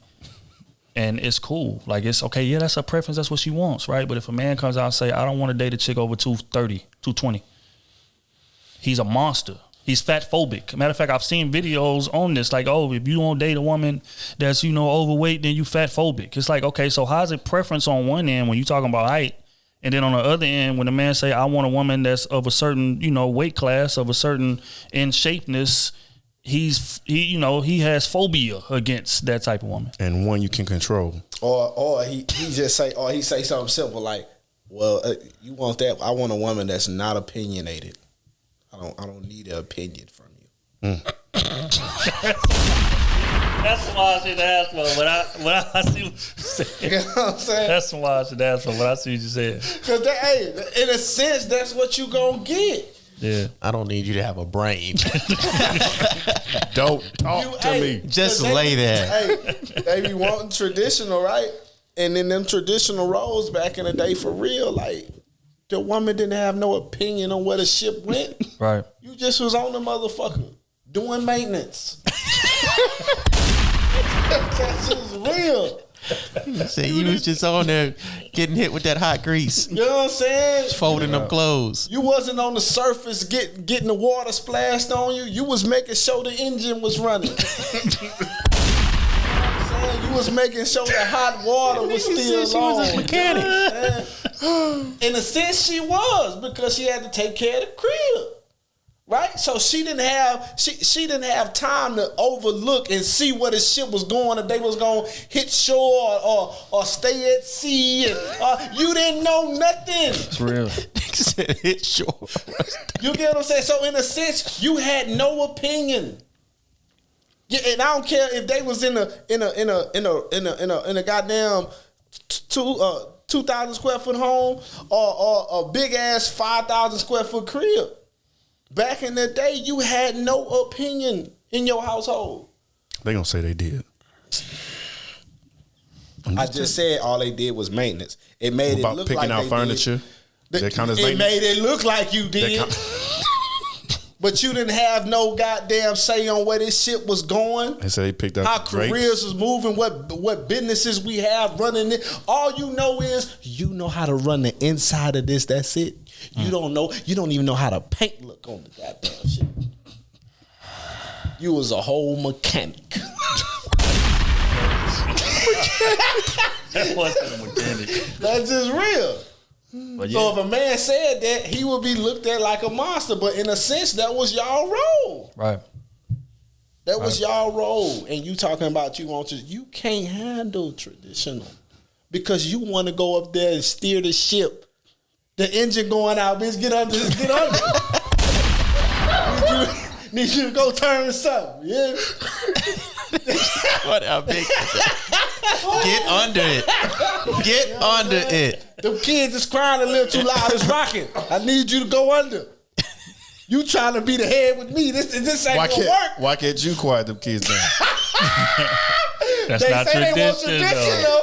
That's not tradition. Hey, he was the disciplinarian. Oh my God. Come on, bro. He what? That's real. That's real. But we do need that though. Like Kenny said before, like we need that presence again where like when the father walks in the room, like the kids be, they at attention. They, Pop's here or Daddy here or that father figure, you know what I'm saying, in the room. Now, Yeah, that's because he don't get no way respect higher. no more. Like his shit was That's higher what I'm saying. on the list. We need more of that again. And like women wasn't cutting men at the knees every chance they get. Exactly. Now you got, chicks out here when they get mad at the daddy, they going to badmouth him to the kids. So now the kids looking at him crazy. And this is people that are still together. Now when they separate, it's at a whole different kind of level. But when they together, still to this day, like the daddy will say no, and mama come back and give it to him. Come back, don't worry about it. Yeah, you know what I'm saying? So you cutting this man at the knees compared to in the past, and it was like, okay, yeah, daddy's word is, veto. His word is final. Go ask your daddy. Well, you know what I'm saying? So it's like the man walked around with a bit more respect than that they do today, man. And I again, feel it because I'm big on that. Yeah, I say man. no, it's no. Yeah. period. Dude. You know what I'm saying? So I mean, it's a joint effort, man. But we just gotta do better all the way around. But people got to get their expectations in order. It needs to align with what your situation is. Don't get me wrong. There's nothing wrong to wish for better things, but to expect something that's outside of the realm of your situation is just ridiculous. But prayers to all parties involved. We're gonna get into that advice column.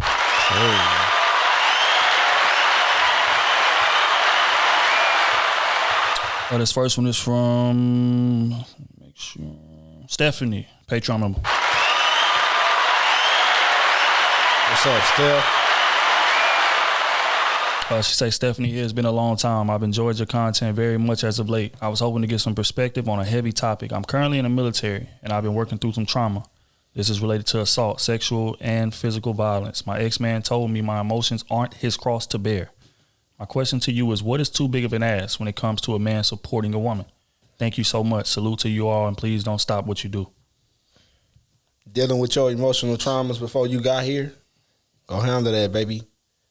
Go handle that. My job is to make sure you straight. It's not to deal with your past things, bro. So if you got past problems, bro, go see a therapist. You know what I'm saying? Work all that shit out. That way when you hop into a relationship, you focus. And this man ain't surprised. Right? Because in just being real, as a man, we not dealing with your shit like that unless you mad or something triggers you, right? So we not thinking about that shit. So you gotta fix that because a nigga ain't trying to deal with none of that. We will walk on you if that becomes a super problem. Well, it used to be that. Well, go be with that man then. Let me get out of here. Oh, I've been this. Well, I'm not them. Let me get up out of here. And now we looked at it like we the monsters because we didn't want to stick it out through you. Ask yourself, would you stick it out through a man? If he was like, if the motherfucker was like, oh man, I cheat on my girl because every girl I ever had, they cheated on me. So they cheated on you. Would you stick through that? Because that's trauma. Would you stick through that? You wouldn't. You would want him to fix that before you got in a relationship with him. So you gotta do that in return, baby. Don't get into no relationship. Step away from there. Tell him, hey, I gotta fix myself before I can handle this. Before I can handle what you truly are. And that person in front of you may be everything that you need, but you're not ready. You gotta understand that I'm not ready. You get what I'm saying? But most people force themselves to try to be ready and destroy what should have been good for them. Yep. So don't risk that. And that man will respect you more if you be like, hey, I got to step away to handle this, right? We can still deal with each other, but not in that capacity. I got to make sure I'm straight mentally. Maturity. You get what I'm saying? Yep. But most people don't want to do that because you risk losing this person. Exactly. Right? But do you got to think about it like this. Do I want to risk losing them forever or for a brief moment? Right? Because that man may respect it and be like, well, shit, I'm going to be out here doing what I do until you ready. Mm-hmm. And then you ready to step back to the plate. Y'all fall right in, everything Gucci. So that's what I would tell you, baby. Man, I look at trauma very, very simply. I feel like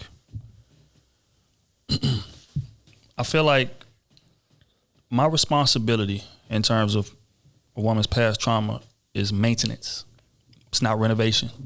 And what I mean by that is, it's like if you go to a used car lot, let's say, it's the dealer's responsibility to get the car running, right? I'm not going to the used car lot, he charging me full price and say, okay, yeah, bro, you got to fix the engine too before you take it off the lot. Hell no. I'm not fixing no damn engine. That's your job to get it up and running, and then you sell it to me, and then I take it, and then whatever happens while it's in my possession, then I'll take care of it. If a tire goes flat, gets broken, I go replace the tire. Window shield gets cracked, I go replace the windshield. But replacing an engine or buying a new engine for a car that I'm buying, it's just like, what? No, that's not my responsibility to do. And that's too much of an ask for somebody. So if you are not in a space to where you are running at a sufficient level, in using my car analogy, you should not be dating at all. Take the time, fix your engine, get it up and running at a smooth pace, and then you enter the market. But expecting somebody to just accept a car with a messed up engine is just ridiculous to me.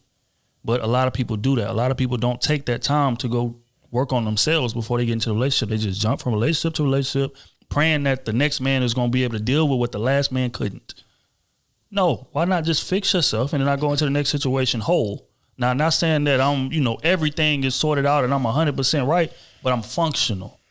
So that way when situations come up, maybe triggers that I may, provide, whatever the case may be, I'm cool with dealing with that.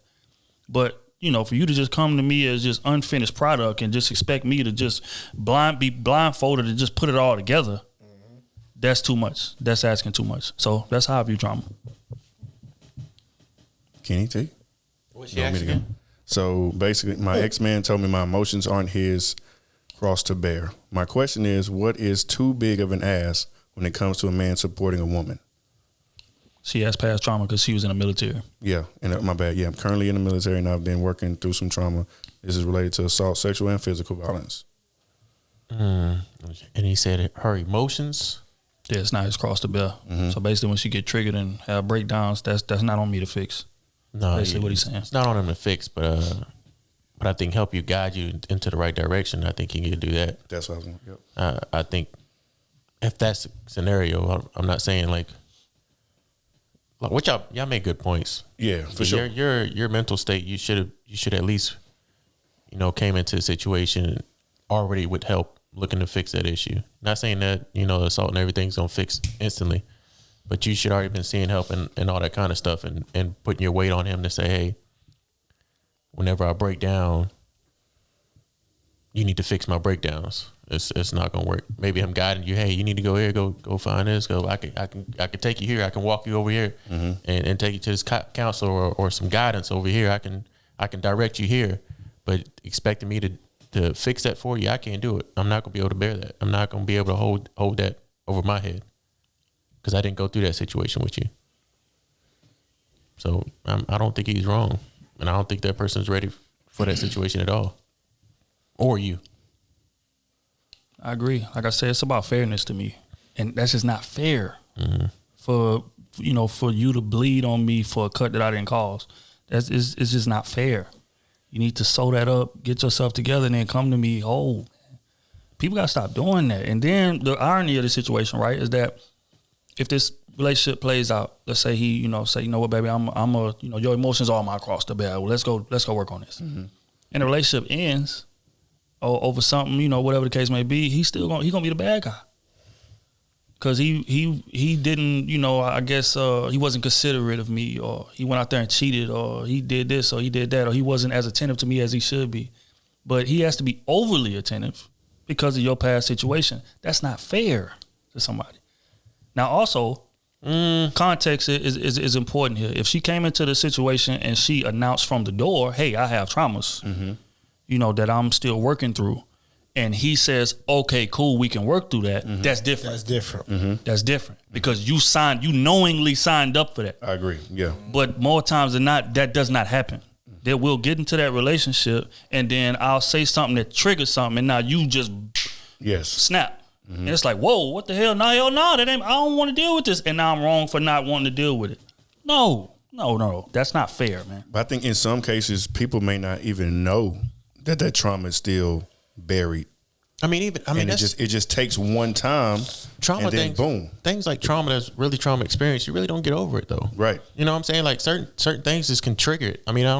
Even if you go to counsel, you can cover it up or, find out ways to fix it. But in certain situations, letting your partner know that, hey, I went through this, this will trigger me. If this happens, here's the way I try to cope with it. I think it's the partner that you're with. If you let them know that from hand and they're still with you, they agree to still be with you, Right. then he should know how to cope with that mechanism. Then it is your emotions are his to bear. Yes. At that point, yes, I agree. But most people not Exactly. And And that's the problem. It's a lot if she of was things. open with it from the jump, then yeah, I think it is. If you're still willing to deal with that situation, hey, I went through this.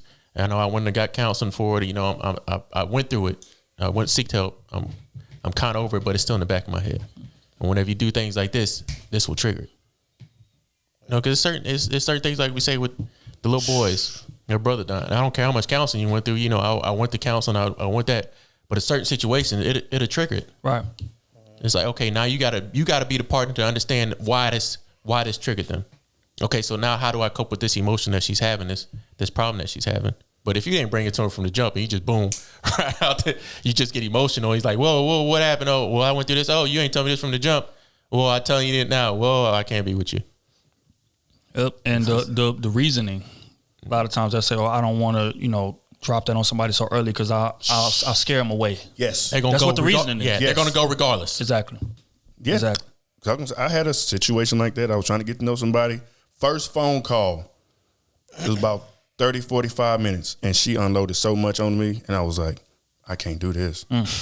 I'm sorry, baby. You are too emotional. Like, Yeah. I understand that you are going through things and have went through things. But I'm like, that's not something you unload on somebody who's trying to get to know you. Like, I get where you're coming from. And she just wanted to be vulnerable. And I guess, she felt comfortable with me doing that. But nah, it was so much, bro. Like, I was like, nah, man, this is nothing that I would want to deal with in a relationship. She cut you off the This is roster a quick. lot. No, I cut her off the roster quick. Oh well, either or happened. It wasn't bad for neither one of y'all. Nah, it wasn't. So I don't think it was a bad move at all. By we still cool. We still cordial. But it's just, it was, so you still hitting? no, I never even hit. You GTD. I never even hit.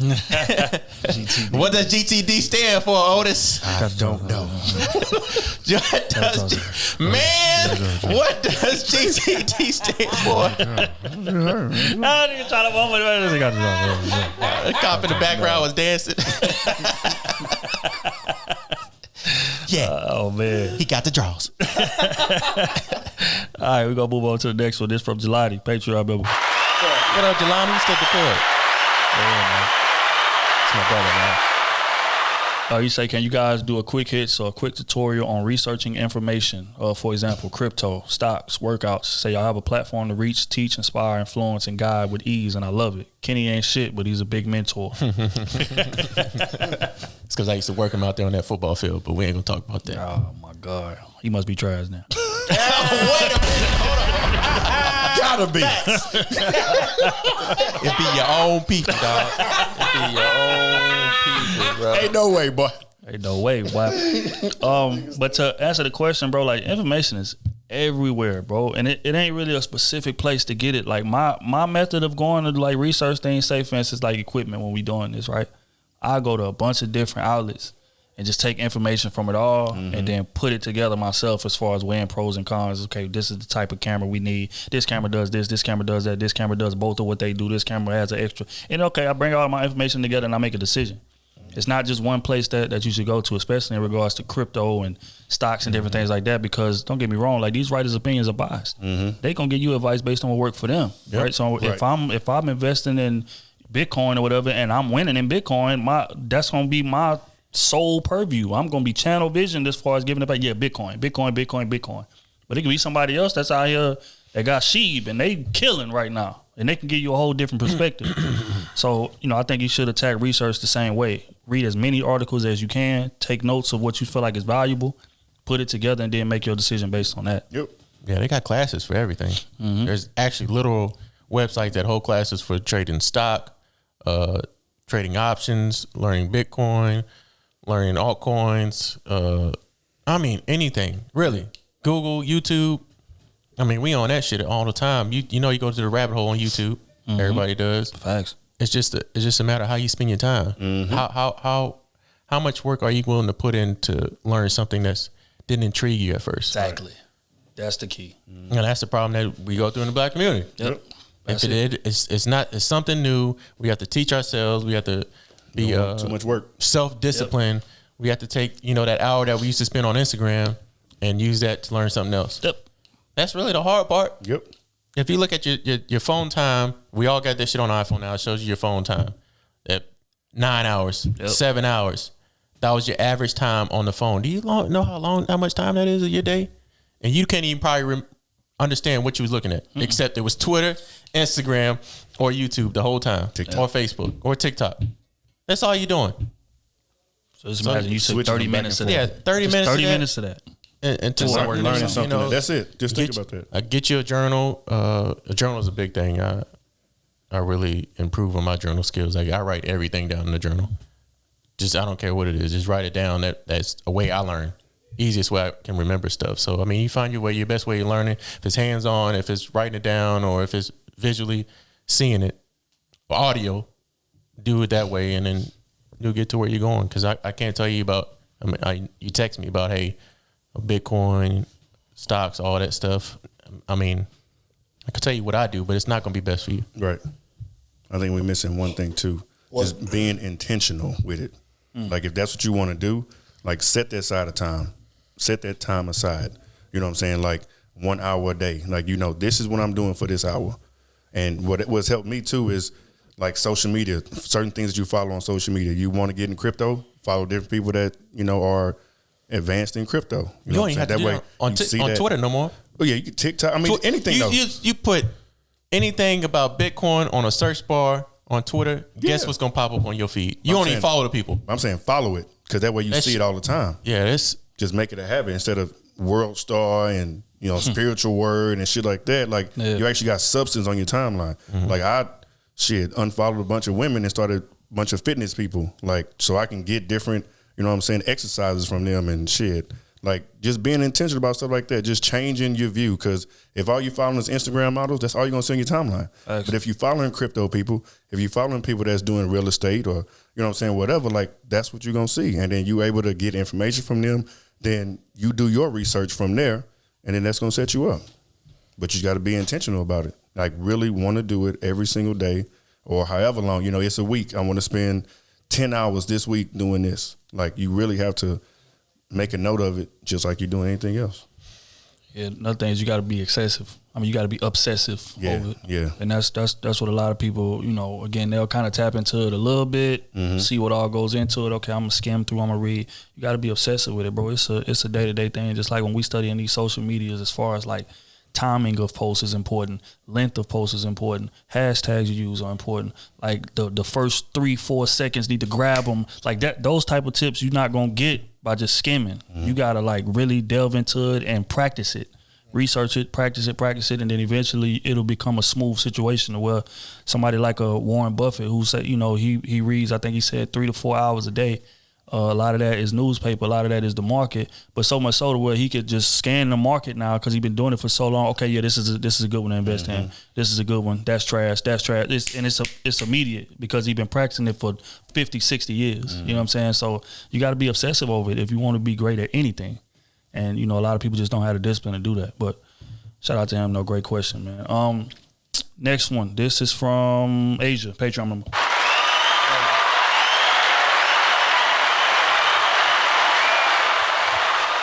She says, hey, Krew Season, my name is Asia. I'm 21 years old and I'm dating a 25-year-old. We have been together for 2 years. We both live with our families but plan on moving in with one another within the next year. Should we get married before or once we move in? My grandpa initially told me that I shouldn't move in with a man unless I'm married, and that's the same way my mom did it. My boyfriend's mom is totally against it, but I think it's her just being protective, not because she is indifferent about me. I personally want to get married first, but my boyfriend wants to marry around the age of 30 because he thinks he will be more successful. I'm confident in him and his plans for the future, and I stand by him. But I don't want to move in, wait a minimum of 5 years, and potentially have a child before those 5 years, before I'm even looked at for marriage. Do I sacrifice and wait or apply pressure? Also, we are both black, and I believe that it is a big factor. Keep up with the success. I tune in every week. Damn. So she is 21. Her man is 25. They both live at home with their people, and they are juggling whether or not to get married before moving in. What's your thoughts on that? They both live with their people. Yeah, they've never lived on their own. Nope. Move out on your own first. Move out on your own first. Yeah, move out on your own first so you understand how to pay bills, how life really works. pay your electricity, pay your water bill, having to clean the house, having to take out the trash. When shit breaks, fixing that. Facts. Cooking your own food. I'm gonna tell you right now, y'all move in with each other, y'all gonna have a baby. Yeah, Gonna have a baby. That's facts. make sure you stay on birth control too. Even if y'all don't get married, you are stuck. You cannot undo a baby. Yeah, you can. Nah, Double homicide. don't do that. Damn. But nah, man, like hell nah. Y'all need to move out on y'all own. I am big on moving in first before you get married. Me too. I've done it, get married and then moved in together. Which mine was a little different, but still, you don't know how people live. You don't know how clean they are. You don't know how to, if they OCD or if they just dirty. Like all you know is the moderation person now. Yep. Like that's all you know. No matter how long y'all been dating, y'all not with each other every day. Just move up to that mic. You keep going in and out. You know, adjusting to even the little things will piss you off sometimes. Like you fold your towels one way, now you got to fold towels another way. Yeah. You like to put your clothes up right after they come out to dry. You like to lay them on the couch. Exactly. He don't fold them for a week. days. You like to wash your dishes right after. You like to wash your dishes right after you cook and clean. You know it's Somebody let them sit over. stuff like that will really end the relationship. I'm telling you. Yep. That's real. Yeah, Unless I'm with the other person just don't mind, because you got some people that just love to clean, so they just gonna as long as you don't make a mess, But that's- and just terrible with it. That's even still a problem. Even if you love the clean, you don't like. If you even love the clean, the person that doesn't like the clean is probably gonna be like, "Why is this place always clean? Like, why is this? It's so everything's so organized, so perfect." Some people like clutter. True. They just need it. Oh no, he's crazy. I'm serious. Some people just like clutter. They just like That's true. shit over the place. They don't like shit always having to be in one place. This has to be here. This has to be. You know what I'm saying? It's move out on your own. And it may stem from triggers. A lot of them, grew up in a parents' household to where everything had to be pristine. So they feel like, okay, now that I'm on my own, I should be able to do what I want. But you trying to control me like my mama did. Nah, fam, this ain't gonna work. And then on That top type of of that, don't situation. let that man use that. I'm gonna be in a better position at 30. Stop it. That's a better ass at Trying to 32. work that in. Stop. That boy good. Boy, you good. You good. You trying to work that in. Don't He let ain't this cheating. man He finesse ain't you, cheating. bro. No, I ain't Don't gonna let say this that. man finesse you. I ain't gonna say he He a cheated, good man. but don't let this man lie to you. He ain't lying. He told her, "Hey, that's what he want." I'm not gonna say that man lying, dog. That's what we do these black brothers now. We always say black men are lying. I'm a man. We He always- lying. he We needs some always time. Call him a paint the spade a bad spade. picture on So black he can men. be financially in a lying. better place. Yeah. lying. Here's Come the on, thing. bro. You know I'm why not, he I'm lying? not saying You know he why he lying. lying? You know why he lying? Because he want to move in with her. Okay. He's lying. Because if I don't want if I'm a man, I'm not moving in with somebody that I'm in trouble, goddamn, with my job or something. The first thing out of his mouth, I don't want to get married because I want to make more money when I'm 30, or I want to be in a better career when I'm 30. Well, why the fuck you want to move in then? Well, I think his mom doesn't want. What, you want us to struggle? Yeah, You so I want don't us to know. struggle? So I don't think he wants to move in. No, he wants to move in. I thought he said he just doesn't want to get married. His mom, no. He just said he don't want to get married till he's 30. Yeah, he don't Yeah, he, wanna get he didn't. He didn't say he wanted to move in. Yeah, he said. Yeah, Okay, he's no, here it is. We both live with our families, but plan on moving in with one another within the next year. exactly. So That's a both mutual agreed agreement. to That's it. a mutual agreement. They both agreed to it. But But did- don't let him finesse you into saying, I got to be in a career to marry you. What? It's gonna feel like marriage with y'all living together.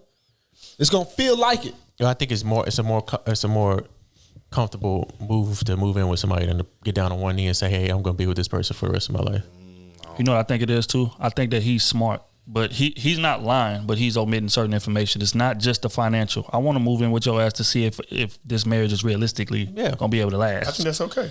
And I agree with, but I mean, as far as what he's telling her, he's omitting certain things. Exactly. Maybe saying 5 years to give them a little room whenever they move in. You know what I'm saying?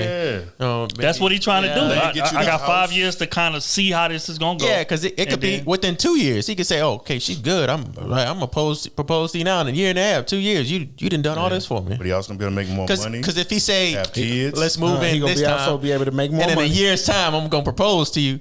He fucked up. Because she gonna be like, "Oh, it's a year now. after Why a year. you ain't got on one That's knee true. for me?" He gave himself some wiggle room. I see what you're doing. But if I was her, I see what you said. If I was her, man, she a woman. She need to be thinking like this. The more money a man makes, the more women he is privy to. That's true as well. So why shouldn't they get married Sooner. Well, because she's 21, I don't believe in getting married that young. That's just my opinion. I think again, I just got like married that young. I couldn't say that. Yeah, but and again, don't get me wrong. I feel like everybody's situation is different, but for the majority, I feel like those type of situations don't last. It's because you don't really know who you are at that age. True. You don't. Yeah. But you got lucky enough to have a woman where y'all can grow together. Yeah. A lot of people grow apart. And we married and we stuck in this situation. We got 2 or 3 kids now. We growing apart. Now shit is about to get messy. But which is why I wouldn't advise it. But again, I agree with Kenny. I think moving in is imperative. Yeah. I don't believe you should marry nobody and then move in together. That's just not what it is. And I understand like older folks, but again, that goes back to what we was talking about earlier. Traditional stuff trying to get dragged into modern day. Again, those situations was different. They moving in, they getting married and moving in because again, her livelihood is dependent on this man. So it's like, okay, I trust that he's gonna be able to take care of everything. Damn the compatibility. Damn, the our aspirations, the cheating, the abuse, the physical abuse that was happening back then that we don't really speak on a lot when they glamorize these traditional situations. Damn all that. He's financially capable. So it's like, okay, I'm gonna move in with him so I can solidify my financial future. Women today are not in that situation. So no, I think you should vet each other, live together, and then if it works, the marriage should be goddamn what they call that. I'm formality. It should be a formality. Smooth transition. Because the foundational base done already been built over these 3, 4, 5 years that we've been living together. And also another thing, do not get caught up into him just chasing his dreams and you not chasing yours. Yeah, I agree with that too. Right? Because this man can turn 30, you don't know who he gonna be. Y'all living with y'all parents, you don't really know. Right? Motherfucker can get some money and leave you high and dry. That's real though. Dry. Right? And use you as a placeholder. Do not let that happen to yourself. Yep. Protect yourself at all times. I understand you love him and all that, he love you and all that shit there. But life happens and money changes people. Yeah. So understand you have to protect yourself. So whatever goals that you have set for yourself, do not stop chasing them things. Yeah. I mean Kenny said it on Battle of the Sexes, which was some profound shit. He said that what happens, like as a woman, if you tie your livelihood to this man and then 3, 4, 5, 10 years down the line, y'all break up. You don't got shit. You don't have nothing. Like your livelihood was tied to this man. You ain't been going to school. You ain't got no degree. You ain't got no work experience. You ain't got nothing. You've been sitting in that house taking care of kids for a decade. Yeah. Now he done got tired of your ass, dipped off. He gonna be straight. But you are in the hole. You 40 now, 42 now, trying to find a new man to latch on to. With grease burns on you. It's real rap. So it's like, hell no. You should always be working on yourself in the midst of that. Now, don't get me wrong, support him. Mechanic suit without an upgrade. That's real. Pussy wore out. That's a fact. And you trying to latch on to another man for the rest of your life. You don't want to have yourself in no helpless position like that. So rewind it back real quick. So y'all said earlier that they should live on their own first. Yes, I think they should live on their own first. I think you have to understand how to be self-sufficient first.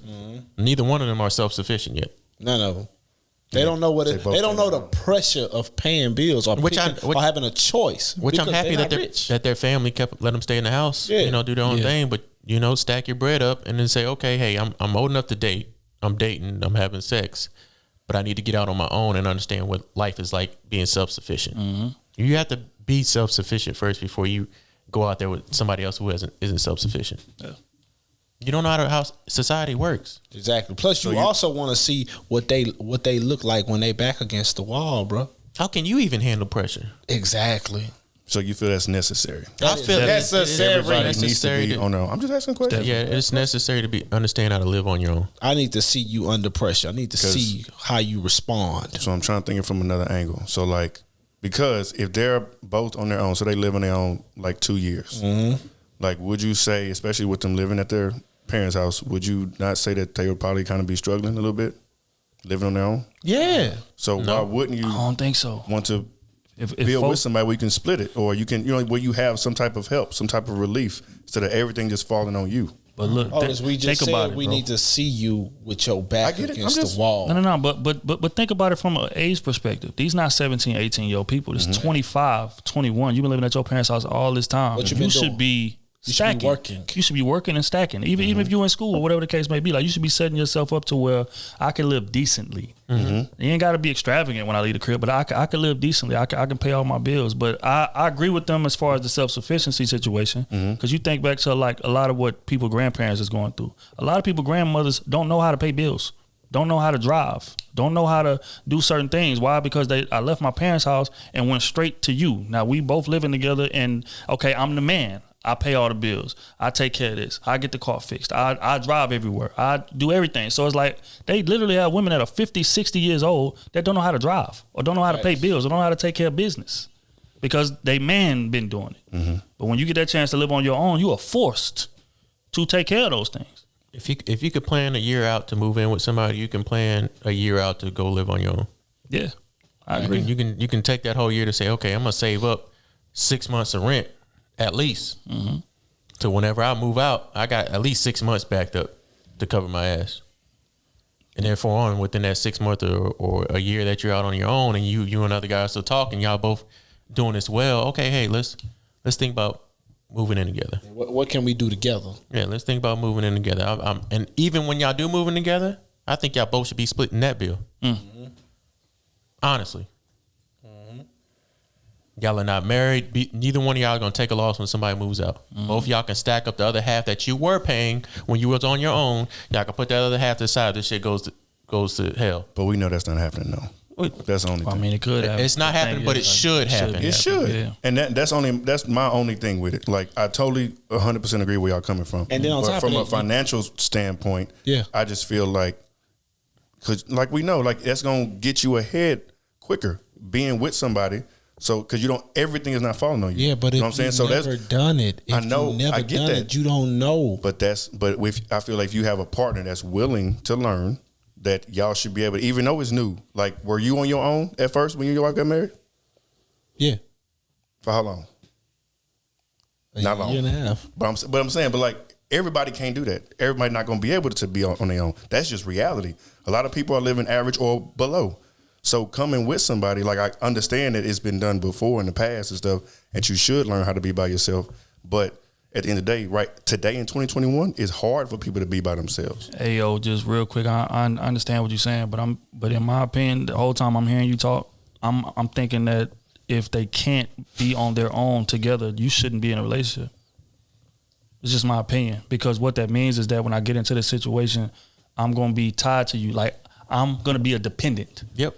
And that's not a advantageous position to be in. I don't care if we get married. It is, because if you can't survive on your own, that means I need you to survive. But it's me and you together. We're working as a team. No, right, which I understand that. But we should both be self-sufficient coming to work as a team, not you depending on me and me being able to pay everything on my own. I can live on my own, but you can't. So now your reasons for staying are not going to be genuine. But I'm saying both, if both aren't able to, because they're both at home right now. So if a grown man can sustain himself at 25 years old, he don't need to be in a relationship. Oh, he at home right now. If y'all both got to depend on each other, it still ain't healthy. I agree. Exactly. It's that's not a great. Boy, 25 and need her to That's crazy. Do some shit. I don't care how old you are. You should not have to rely on somebody else. I agree. For self-sufficient, Man or woman. in this life. Because nothing is promised. I don't care. You say you want to get married, you never get divorced. Okay. I hope they ain't been at home just looking around. You get what I'm saying? I hope somebody's like close to the degree, like a year from it, or somebody got a degree and they trying to step into the job. Like, that's the age they at. A lot of 21, cases. you're at the age of I'm either at the degree, and oh boy is 25. You've been living with your parents, bro. From 18 to 25, Shit, I'll be rich. you should have a degree. They can't wait to shit to drop on the sneakers app, and that's what people are doing. Right? You should have a degree. I mean, you could still splurge. I'm not saying save your whole life and do that, but I'm saying if you could plan to move in with somebody, you could plan to be out on your own. If you could plan to get married in 5 years, you could plan to be out on your own. You can do all these things just like you could plan to be married. You can plan to have kids. You can plan to be self-sufficient. And if you can't be self-sufficient, you should not be in a relationship. You should. That's just my opinion. Period. Like, that's, whatever. But hell of a topic, man. We got two more and we're going to get up out of here. This next one is from Diamond, Patreon member.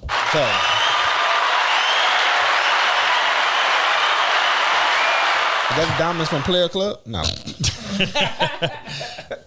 They said, I'm not sure if y'all talked about this, but what would you do if you found out your child was getting bullied? I'm gonna slap that fucking kid and wait on their parents. Damn. He said, wait on them. Yeah. Slap him, put spit in their face and wait on their parents. Well, damn. And then try to hit their parents with this strong ass elbow. That way y'all both can discuss this loss in the car. Bully another kid, bitch. I don't have kids. I don't know. Me, how I would handle it. Well, again, as soon as Kenzie old enough, we put her in self-defense classes immediately. Me personally, I think boxing, but you know, Paige kind of against that, but I don't really care. We putting her in some self-defense class. For one, she's too small, and for one, if anybody tries to bully her, I need her to be able to handle herself. Don't put her in boxing. Cause you're her father, right? Yep. She gonna get beat up like her dad used to in boxing.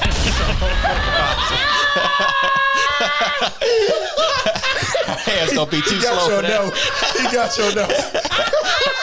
I couldn't even rebuttal it. The shit caught me off guard. I went right, yeah. Right there. I'm balling, right? That nigga say yeah.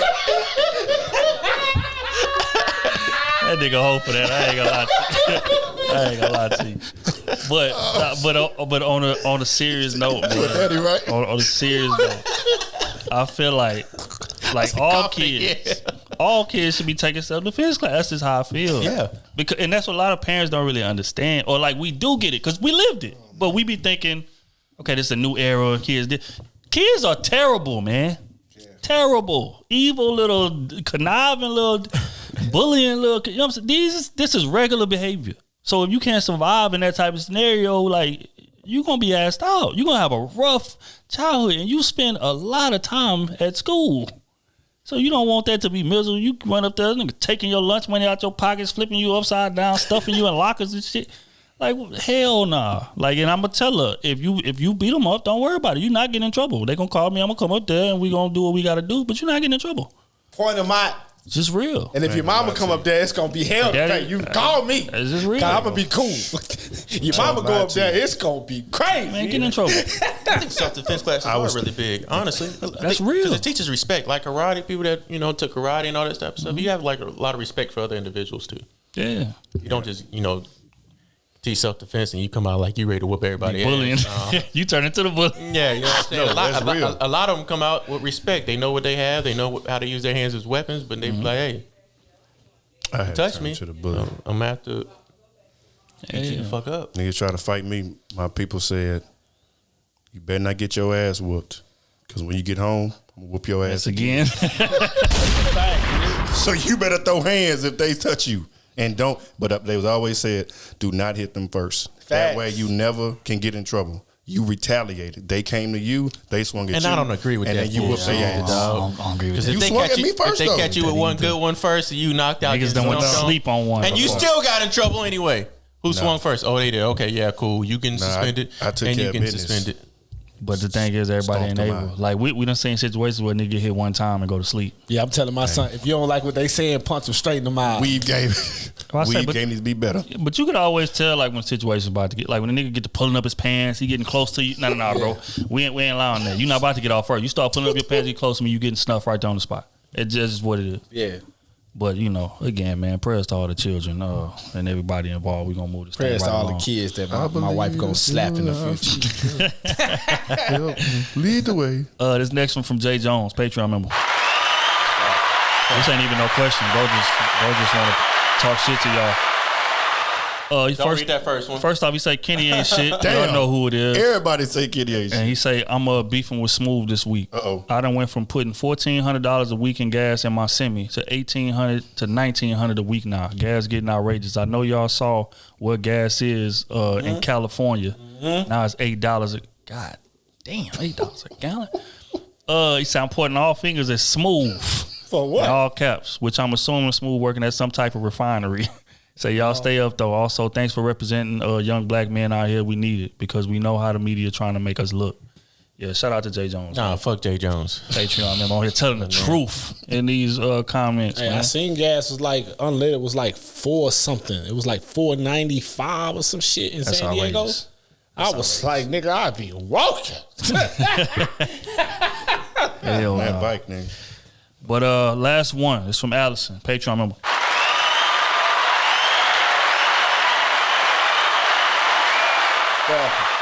She say no anonymous. She didn't cuss though. She say, what are some tips, if any, for me to overcome perfectionism? I've always had a mindset that if I couldn't do things perfectly, then I didn't want to do them at all. There are times when I have a setback, I have tendencies of feeling like a failure rather than looking at it as a lesson. I have this mindset primarily regarding work and college. So what are some tips in order to overcome her perfectionism that she suffers from? Damn. I think knowing that you put forth your best effort would always help you in achieving whatever goals or overcome your perfection. Because I mean, really, you know, a lot of people need that motivation to do work, but really, it's whenever you're not motivated is when you do your best work. Honestly, when you feel more prideful about what you did because you weren't motivated, but you still got it done.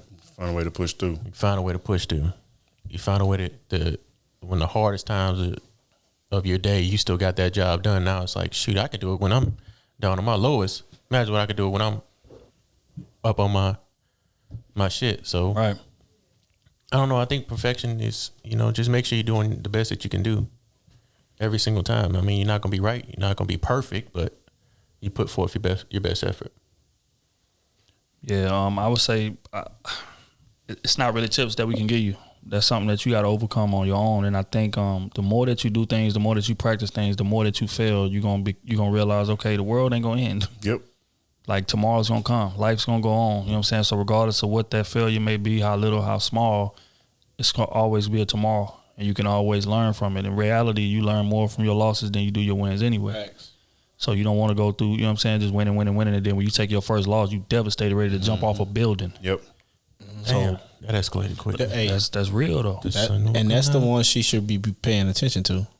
If you're doing it perfect, that's not a challenge for you. It's not a challenge. You can't learn from something that you're perfect at. Yeah. I say it all the time. Like, if you're not scared of your next move, you're not making the right one. Exactly. And that's real. real. Don't have you shaking. Don't put them goosebumps on you. Don't have you just at your very like I'm very attentive to this shit. That's not for you. That's not for you. You're not putting your best effort forward because you know you're gonna be perfect at it. Yep. You know you're gonna succeed at it. Right? You find out who you are when you know you gotta work. When you don't know what's coming, you don't know the results. All I can do is just put in the work, then I can see what go on when the finished product hit the table. That's when you know who you are. I tell you, there's nothing that instills confidence in you like accomplishing some shit that you thought you couldn't do.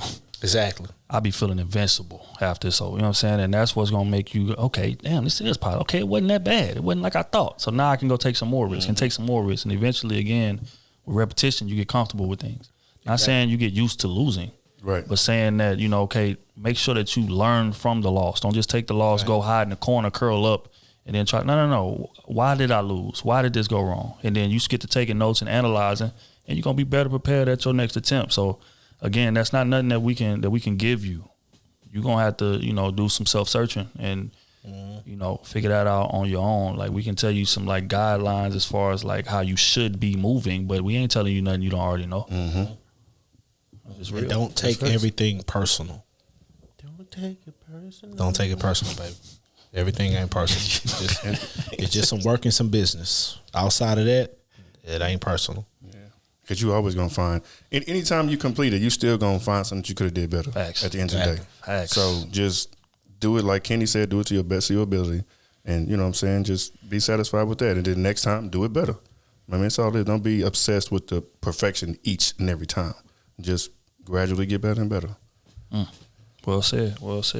On that note, we're going to wrap this thing up. It's been a hell of a part. Y'all boys, shout out to our social medias and things of that nature. SMUV __. Hey, ladies, if the dick little, laugh him out the room. What? Right? Yeah. And if the dick trash, don't let him get his nut off. Kick him out and call a nigga in front of him. So make sure it's on speakerphone so he can hear it ringing. And when dude answers, say, boy, come over here and give me this dick, and watch how you embarrass the nigga. Now you want to embarrass these little dick, no dick serving that. That's the advice for the day. So underscore. So Follow that. So well _fitness, all platforms. Here, come on. I know what you got one. Come on. You know I got one. Any woman that left me, I'm pretty sure she's stressing. That's a If fact. she left me, she got a baby daddy by now. Facts. That's just all facts. Understand me? All platforms. Shout out to S5 Podcast. Facts. Just everybody, man. Oh, shout also MTR. You know what I'm saying? Yeah. He found out that he had cancer, got a biopsy, and everything is good Shout out right to now. bro. So yeah, shout out to bro too. Stand up dude. Yeah, man, just everybody. I appreciate y'all for listening. YouTube, TikTok, Instagram, all of y'all. Run these numbers up. Shout out to all the new listeners and new subscribers. Thanks. We really appreciate y'all. Instagram is over 10K now. Shout out to that, Hit all our year goals. It's time to celebrate. Oh, it's my turn. man. Yes, sir. Man, I ain't got one of those stupid ass quotes. Whoever call it stupid, boy. KT_Goodrich. Isn't Cancer Awareness Month? That was last month. Well, yeah, it's October. It's October. Yeah, Yeah. last By the night. time this drop is gonna be out. Yeah, make sure you're looking at that. Everybody have a happy Halloween. Appreciate our Patreon members, all the supporters on YouTube, TikTok, like everybody say, Instagram. Just keep supporting. We trying to do new things, trying to build it bigger and better. Thanks. D-Trill-AC, all platforms. Y'all know what time it is. Make sure y'all follow all of the Krew season pages. Keep on supporting. Y'all been supporting in droves, and we appreciate it. The numbers are reflecting it. Instagram over 10K. TikTok gonna probably be at 200 by the time this pod drop. Again, Battle of the Sexes coming Friday. Y'all been asking for it. I told y'all that it was gonna drop in November. I'm a man of my word. Give me my credit. I've had enough. That's all I'm gonna say. The cap was getting outrageous. That's real, man. But yeah, it's gonna be a hell of an episode. If you are a Patreon member, you are currently watching it right now. And again, y'all make sure y'all comment. Let us know how y'all think.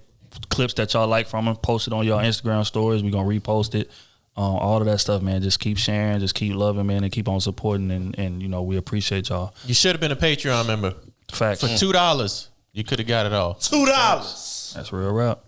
But on a note, we're gonna play a record off that new Big Sean album. It's called Loyal to a Fault, featuring Bryson Tiller and Dirt. I like it. Yes, sir.